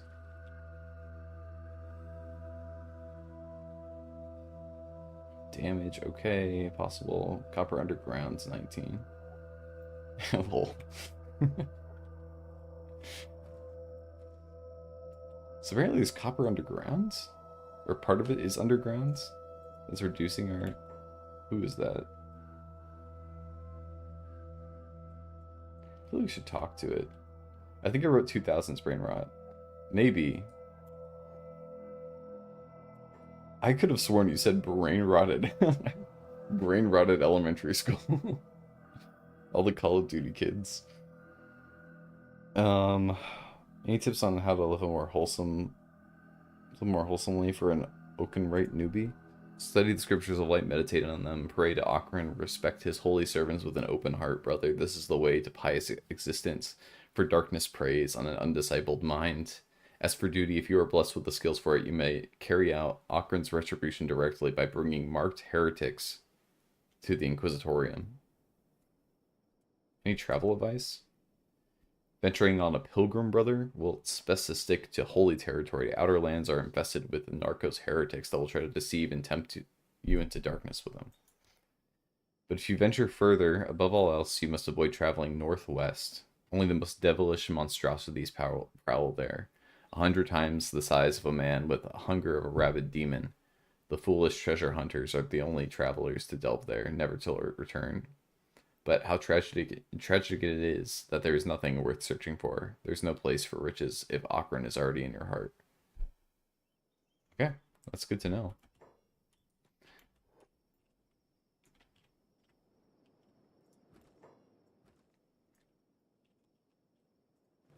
I don't know, there's something about like early 2000s, like the thought of like brain rot in the early 2000s.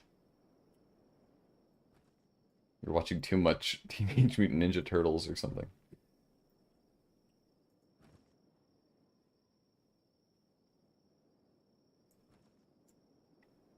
How are we looking stats wise? We got some good laboring skills. His science is at 21. 21. Melee defense looking good. Toughness, perception. Just not using ranged weapons at the moment. Melee defense, stealth and lockpicking. I think.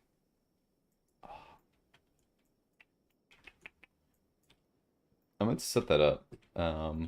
Like doing some training. I guess if we can, let's just like make the brain rot was real. I mean, you're not wrong. There was a lot of brain rot. But it's just to use the I was there, Gandalf.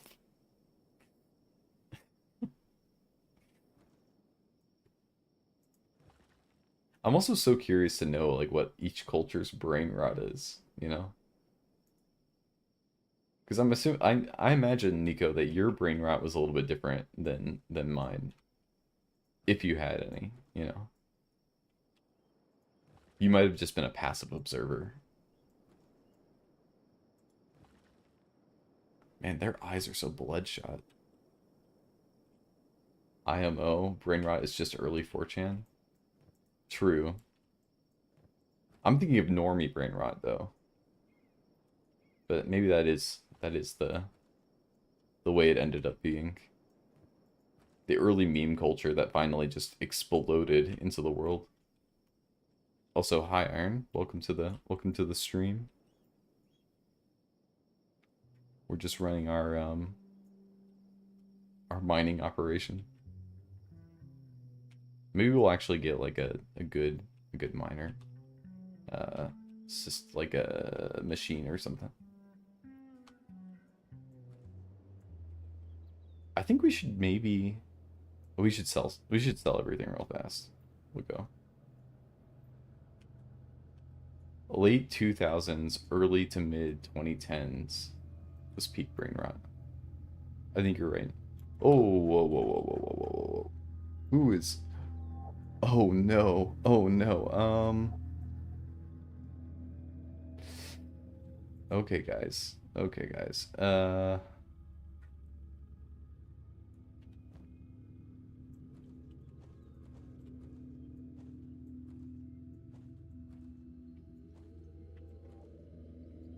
Do you think they would take my ore?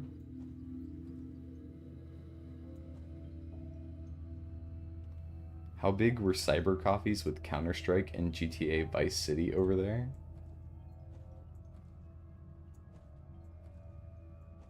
I have I have no clue what any of that means, so maybe not that popular.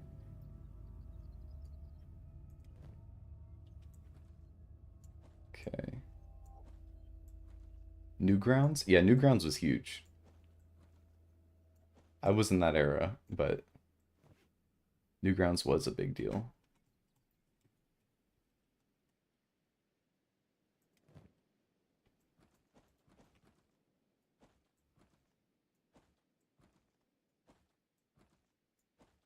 Okay, we're just loading up the backpacks and just throwing them on the ground.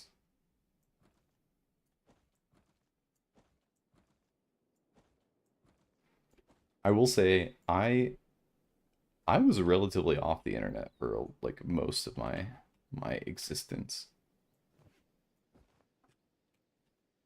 Okay. What we're gonna do, actually I think Khalid still has some stuff he needs to drop on the ground. Okay, then we'll run. Food now. Okay.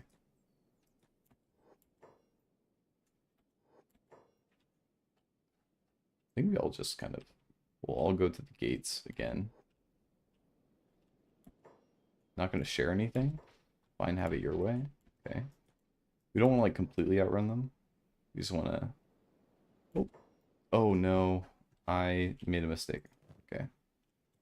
He should also throw everything in a bag and throw it on the ground.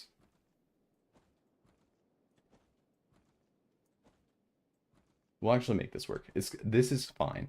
Okay. As always, everything is fine.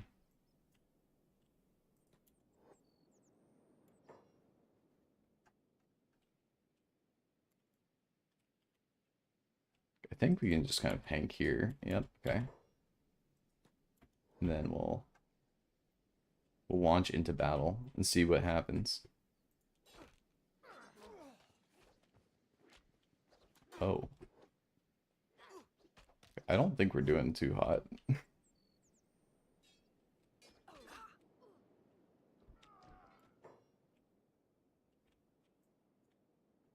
I think you guys should stick around, right? Actually fight these guys?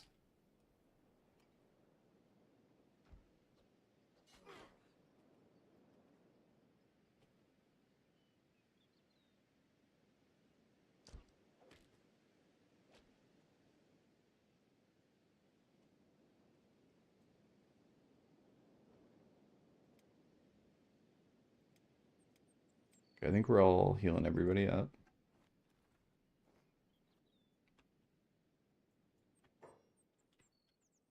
I think we're good. The goal is to now find where we left all of our stuff on the ground. I hope nobody picked it up. But they'd be really slow if they did, right?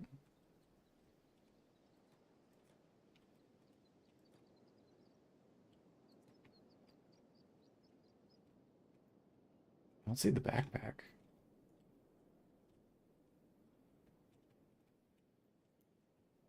Oh, there we go.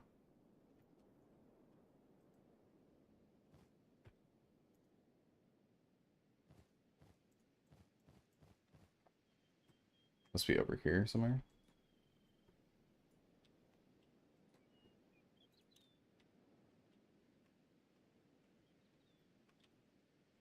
Oh, there we go. And Bard does not have... Wait, is somebody holding two backpacks or something?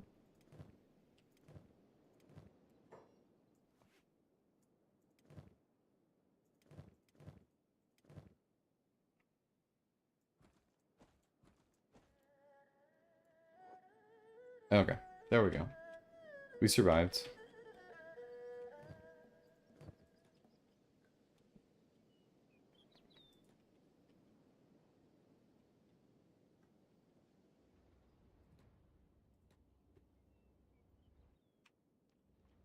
I guess we'll, oh, yep, show my gear. So you got there.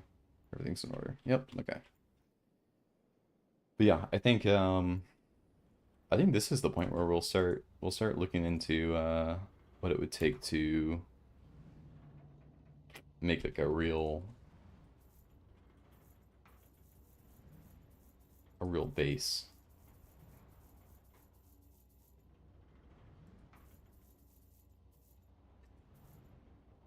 Okay, we got all that. We don't need iron plates at the moment, I don't think. Unless, what does it cost to make an iron refinery? You need 6 iron plates to be able to make an iron plate machine?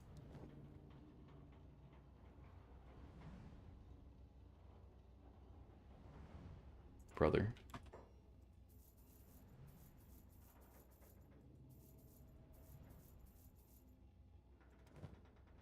What came first? The iron plates or the iron plate generator? These are the eternal questions.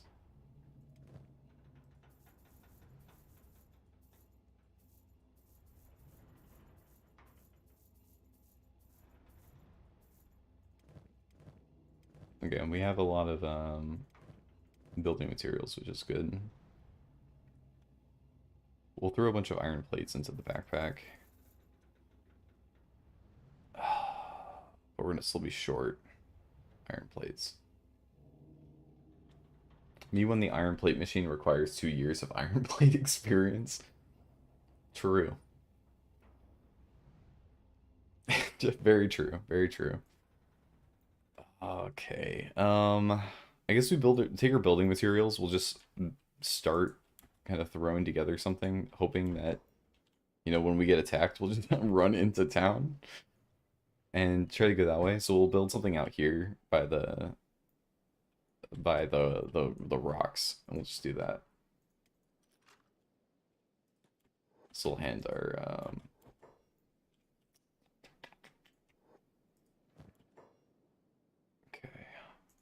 You, no, you, no, you.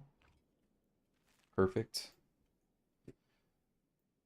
I don't think we have to be worried of anybody kind of going in because they won't steal anything, right?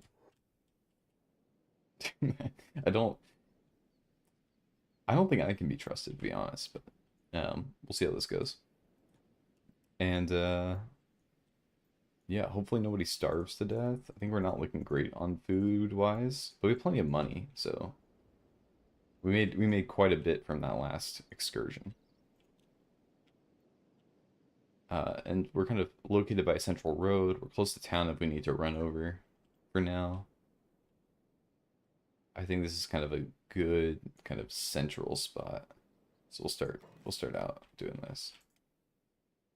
Um, oh gosh, I realize stuff all the time now, and I think Arnold needs to continue researching.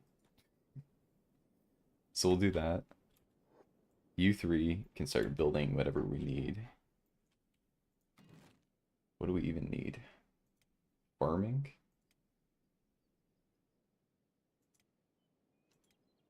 Green fruit.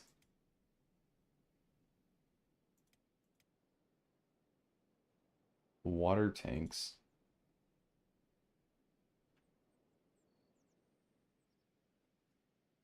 Well, that's not good. Food cooking stove. Where you need iron plates. No!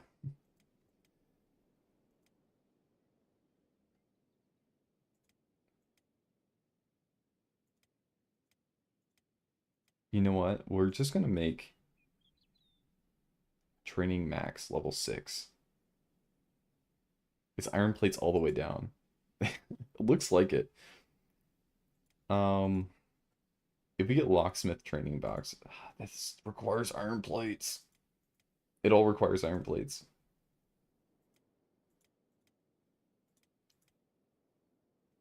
Because I was gonna say we should build a building. Like we should do that. But like a bigger one.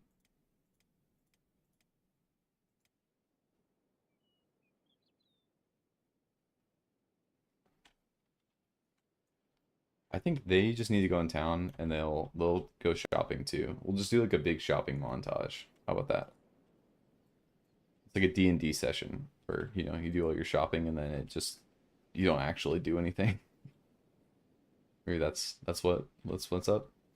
Our tech tree, we have the small house thing. I have a feeling it's going to cost iron plates to make.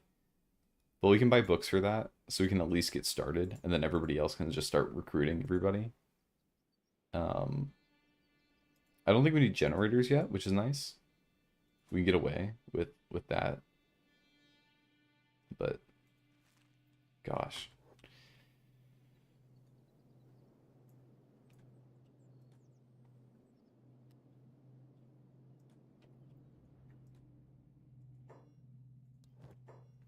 Grub, you have something wrong with the. Is there something wrong with the? Wait, how are there iron plates now? Okay, we'll grab the iron plates because there are iron plates now. We'll get more building materials. We'll grab 2 books, a few more books. We'll give the books to him. You can go back home.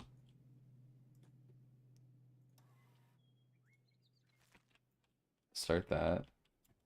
Everybody else can go to the bars, and we're just going to try to find 2 more people to kind of be laborers for cheap.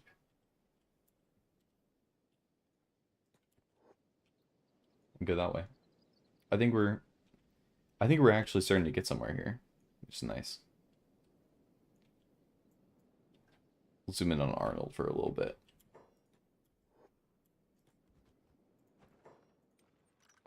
Speaking of when to stop learning, simulating shop prices is the worst thing in D&D. Like, you could go for the default prices, but you have to know them and think they're reasonable first.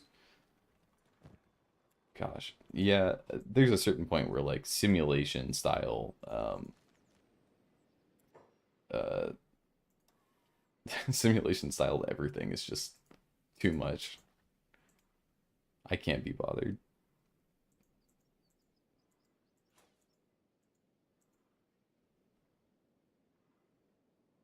Clothing manufacturer, we don't even have fabric, so we can't really do that. We'll leave the books inside. That's good. And then Arnold can start manufacturing that. You shouldn't have bothered with it. I mean, it's okay. You just gotta have a system, right? And that's kind of the thing. Like computers are really good at that because you can have the computer do all the simulation stuff. Um, oh, we don't need anything here, do we? I mean, it wouldn't be bad to get some food cubes.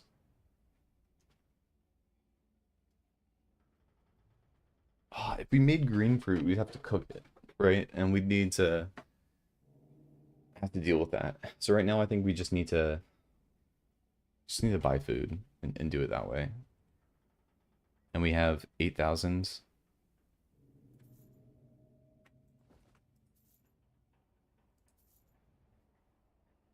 Oh no. Okay, we can probably hire one person. This guy looks cool. What in the world? Plastic surgeon.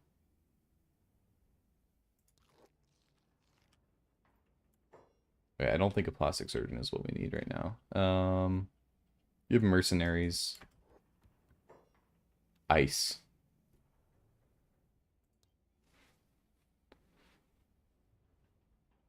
They're going to repo my Vorpal blade. It's not fair. I love the idea of doing monthly payments on potion of healing though. That's peak. You talking about like Klarna? Like doing a yeah, let's get ice.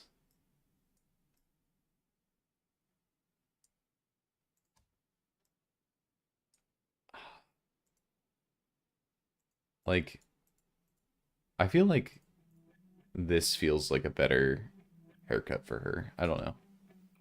I don't know how we're feeling.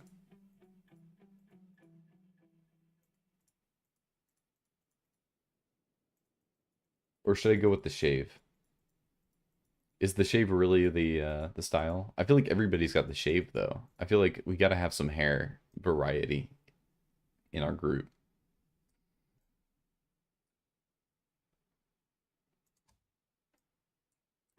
Idle stance is pretty good. We can do the shoulder back. I think it's fair. I think we've been trying to make everybody small. Where's the height? There's a feet slider.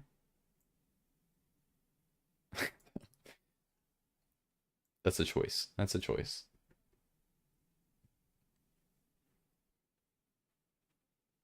Somehow I can't avoid it, you know? In the end, you know, you play Death Stranding for a little bit, and then you're cursed for the rest of your life. For a couple hours, the small house will probably be going. Those are friends. We'll probably just.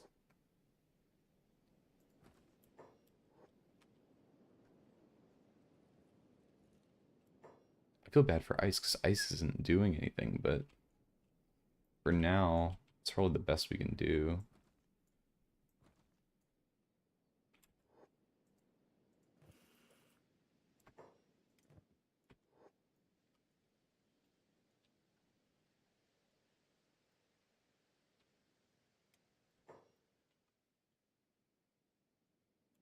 Maybe we should get some like face coverings. I think everybody's eyes look so bloodshot.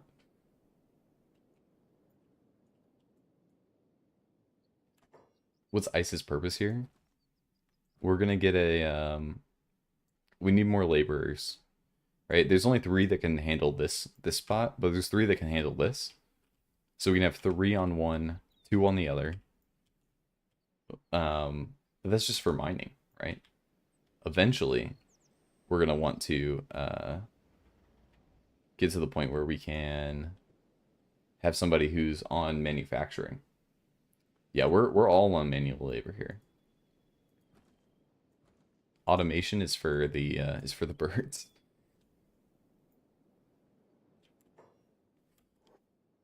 Okay, I think we're good. Nice. Okay. Research is done. You join out them. We're gonna close up shop back here.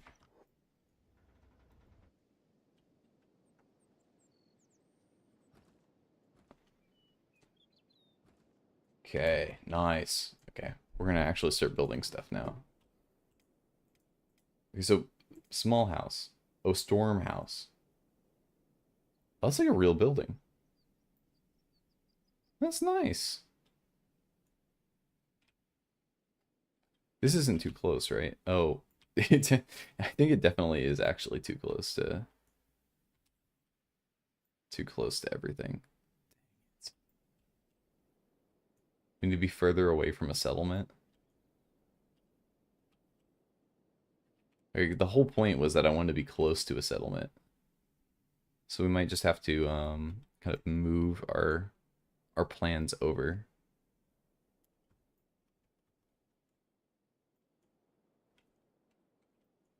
Okay, so there's some resources there. We have the ones across the street or the road, which work. The copper in the hills.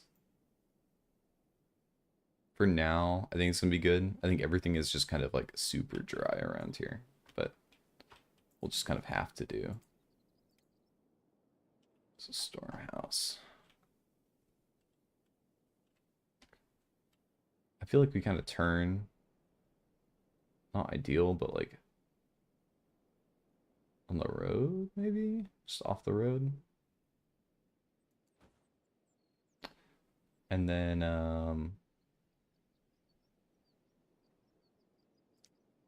crafting, camping, mining, iron refinery. Like a little iron refinery next door. And stone mine.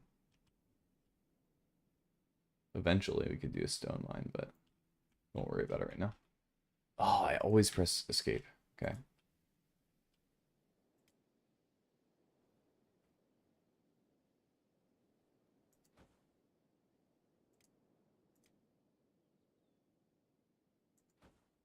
Maybe we'll build some walls around it later.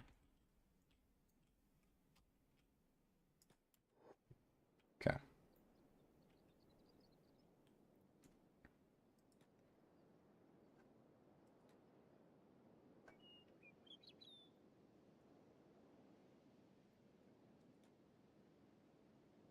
Nice.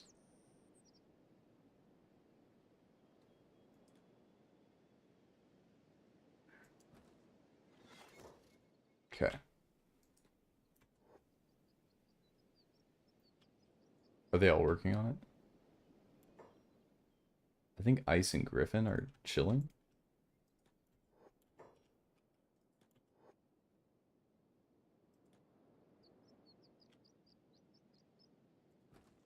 And everybody else is making iron plates. Oh yeah. It like doubles the price of the raw iron.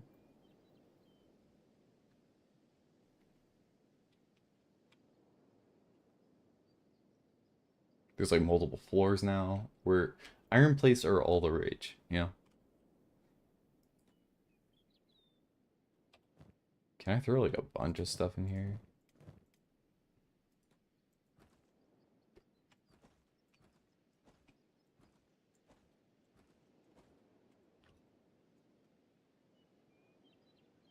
The little boo-boo of our time. It's iron plates. Okay. Let's work on this house together. Get this going.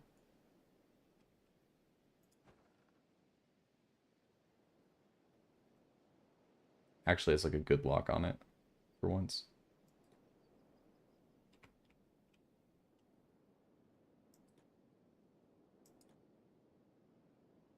I think we might have enough stuff for this. Now, is there a problem with building a house on a slant like this? Maybe. Maybe it will pose a problem, but in the end, I think it's all gonna be good. You just gotta sleep with your feet downhill. It'll all work out.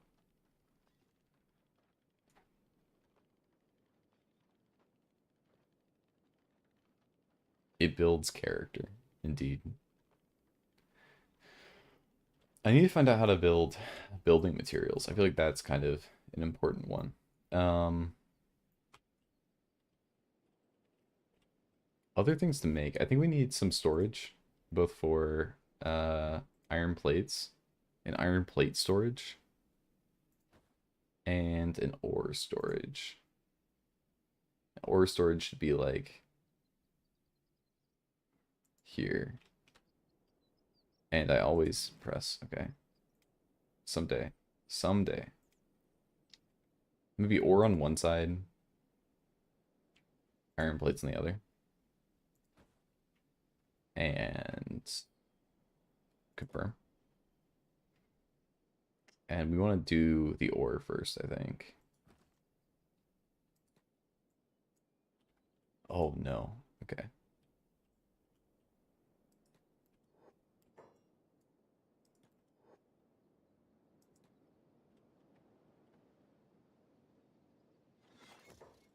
Okay.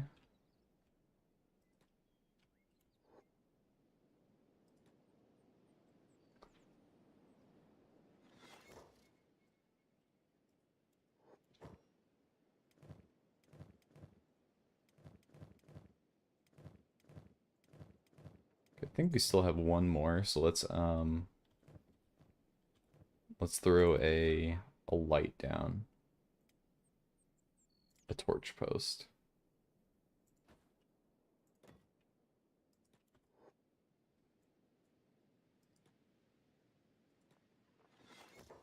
Okay. Everybody else can kind of get going on this.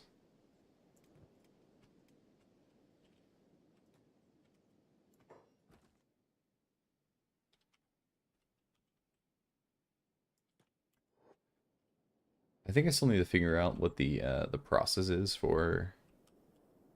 um,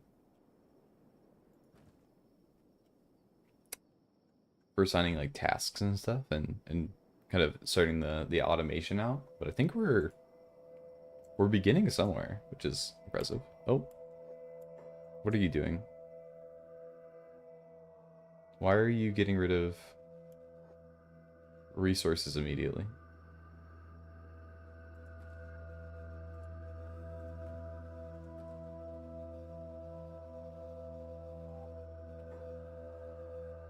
Oh, yikes. The bandits are already out and about. Will she do the same? Okay, the fact that they're both going, I don't necessarily like, because they're throwing it out and then they're immediately like abandoning their job.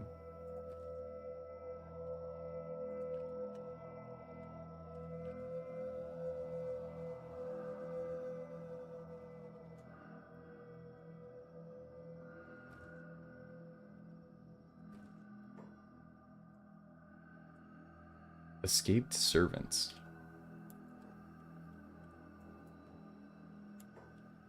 Let's bring Griffin and Ice over. To kind of meet up. See what's going on here. They just chilling? Yeah, they're just chilling.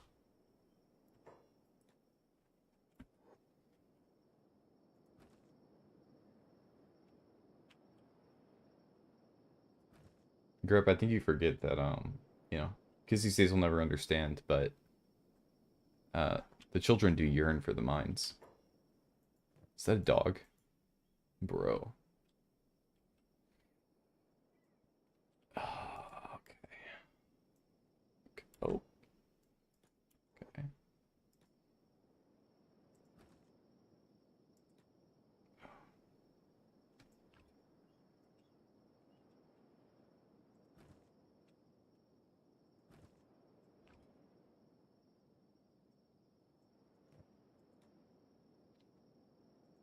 Can't go get more downhill than the bottom of a mine shaft.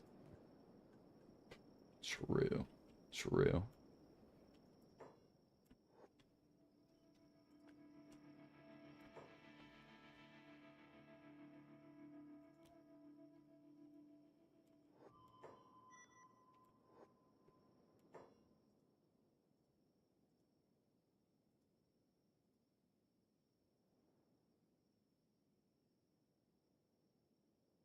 Yeah, that seems fine. I kind of guessed, but in the end, our prospecting worked out.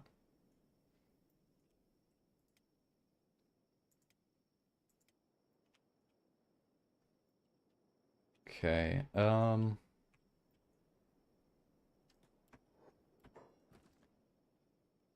Let's lock up our home.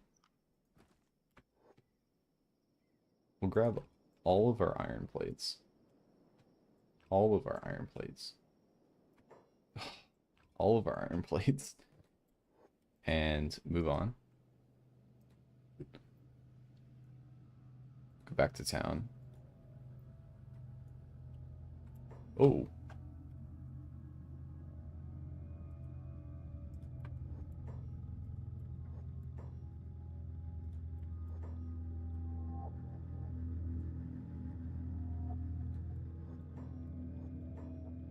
Oh no. I attacked because I thought they were going to stick around. There we go.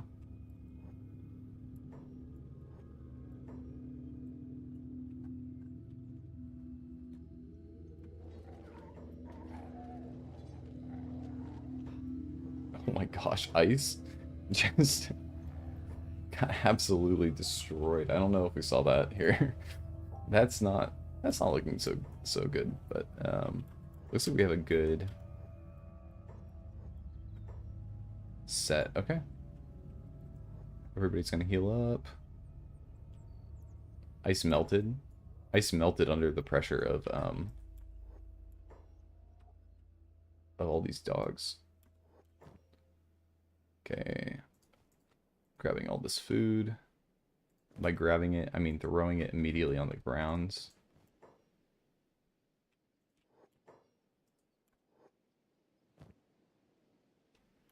How do I do this? Shift right click? There we go.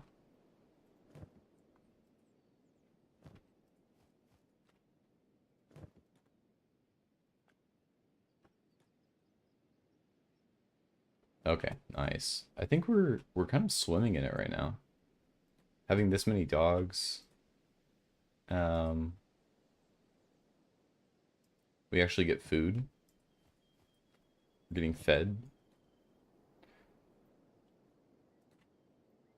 We have a bunch of iron plates to sell because I think we can just generate them now so we don't have to really worry. Forging animals. We don't want to forge animals as a... Oh gosh. I gave everybody forging animals. Foraging.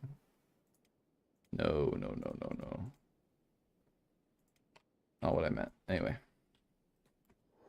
Actually, it's not a bad task, to be honest.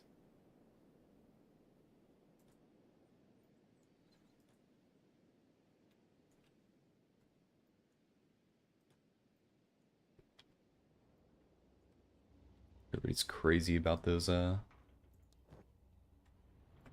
iron.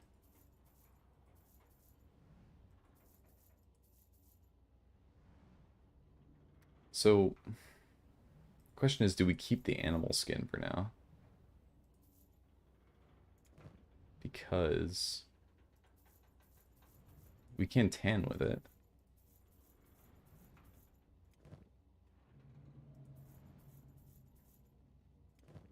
I just don't know if we have the stuff for it yet.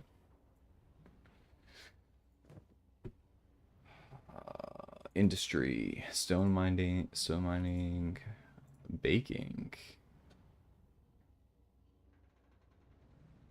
We get bread oven. Makeshift walls. Should make some walls, to be honest.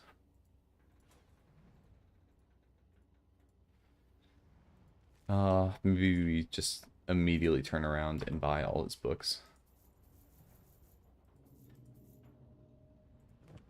We go that way. I think that's probably the best way to go about this. Oh, but we're vibing.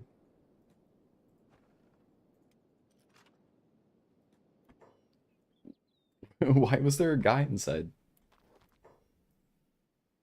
Shop guard holy. Okay. Interesting.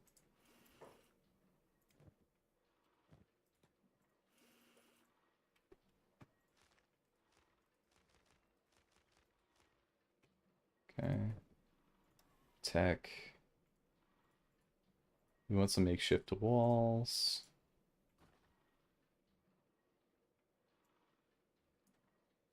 Tech level 2. Baking.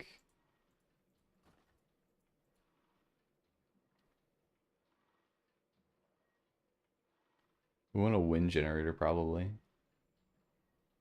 2 more books. Pick it up later.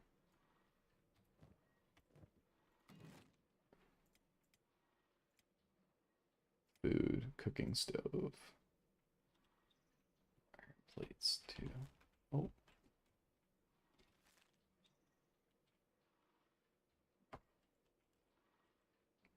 I think this is a nice spot.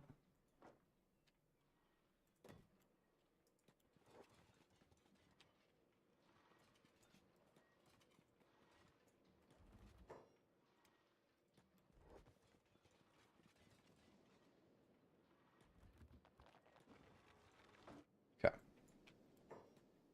Our crew can probably... So he's researching that. What are we wanting? We want to speed up the process of cooking. So let's get this going.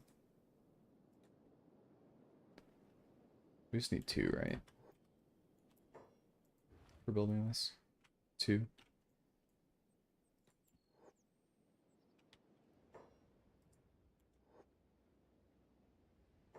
Waste some money on this, but take it.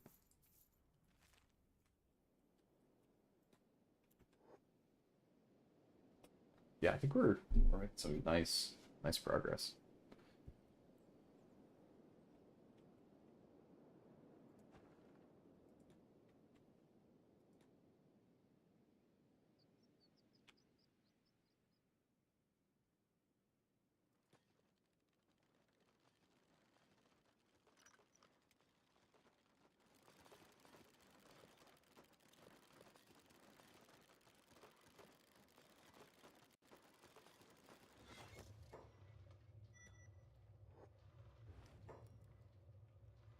Oh, wait, how to craft? To craft items, open the tech menu.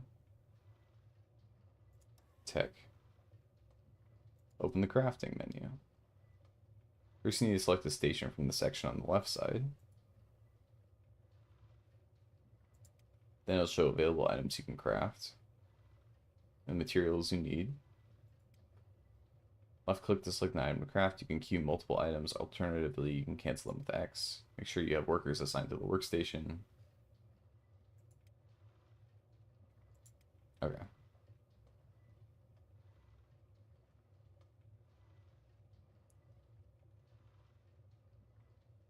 So basically, you just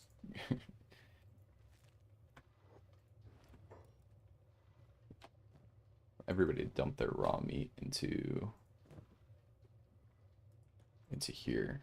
Somehow I will figure out how to do this, and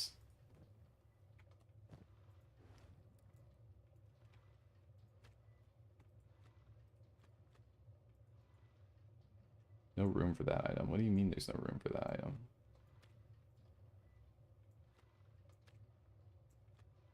Okay.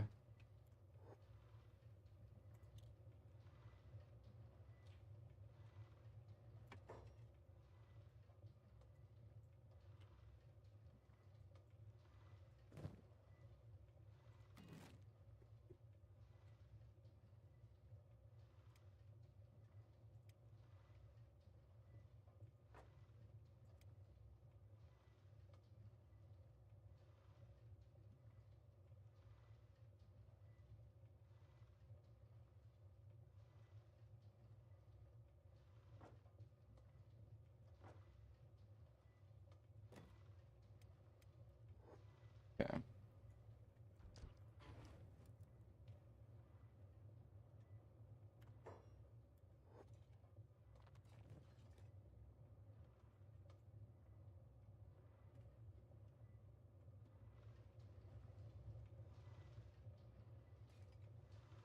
Are they all taking turns doing stuff? Or somebody grabbing all the meat? Okay.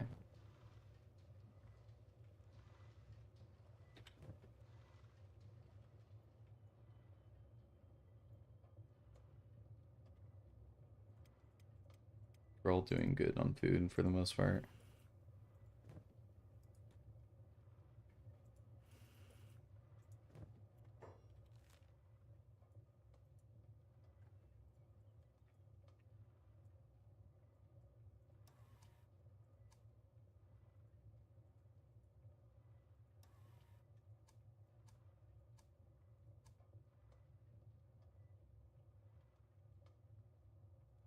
Yeah.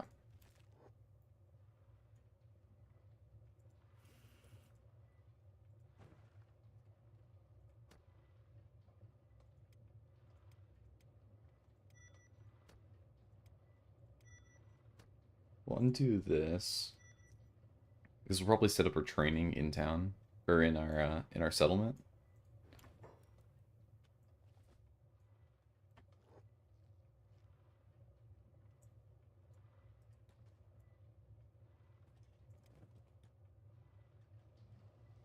Yeah, we'll keep making some progress here.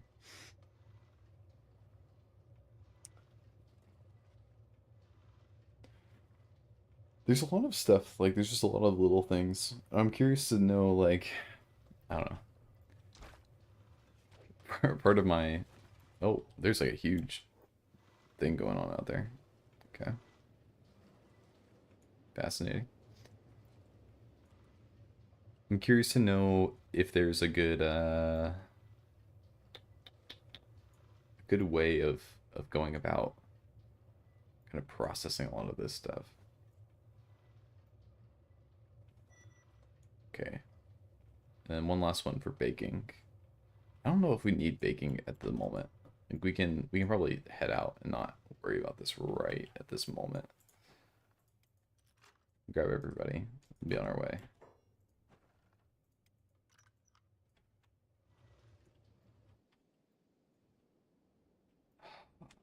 Yeah, we just need more money to start doing stuff. So let's just get our iron plates and get going.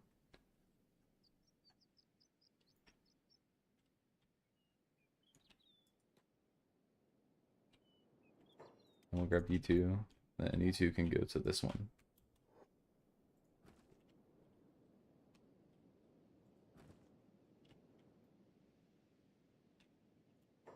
Oh, okay, I was saw it pop in. I was wondering.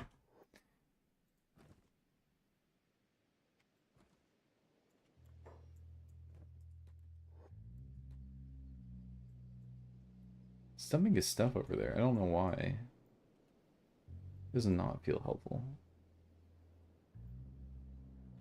Maybe it is when the time comes, but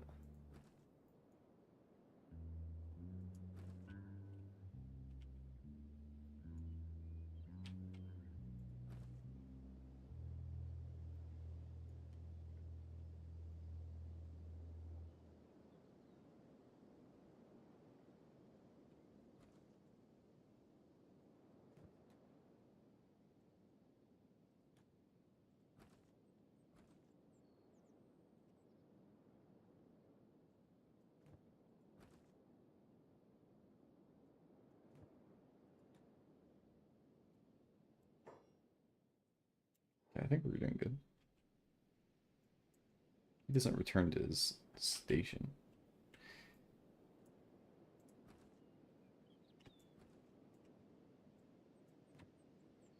I think these guys can probably head over there and get working. Griffin and Ice can take this. Okay.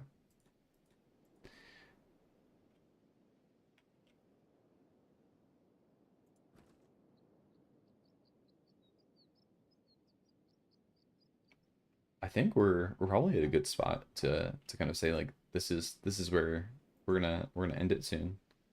Um, we've been able to kind of have a good system going. Everybody's kind of being really efficient.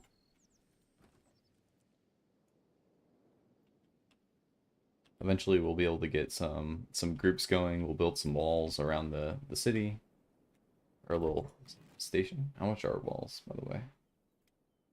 Defensive gate. Discuss building materials. So we'll have to buy a bunch of building materials, it looks like. Um, for the most part, I think we're doing pretty nice.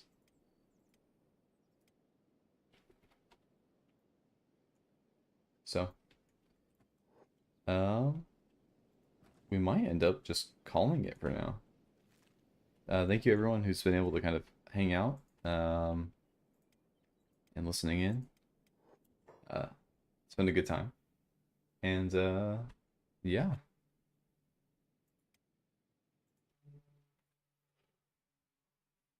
we'll see you all later. Thank you everyone who was able to stop by.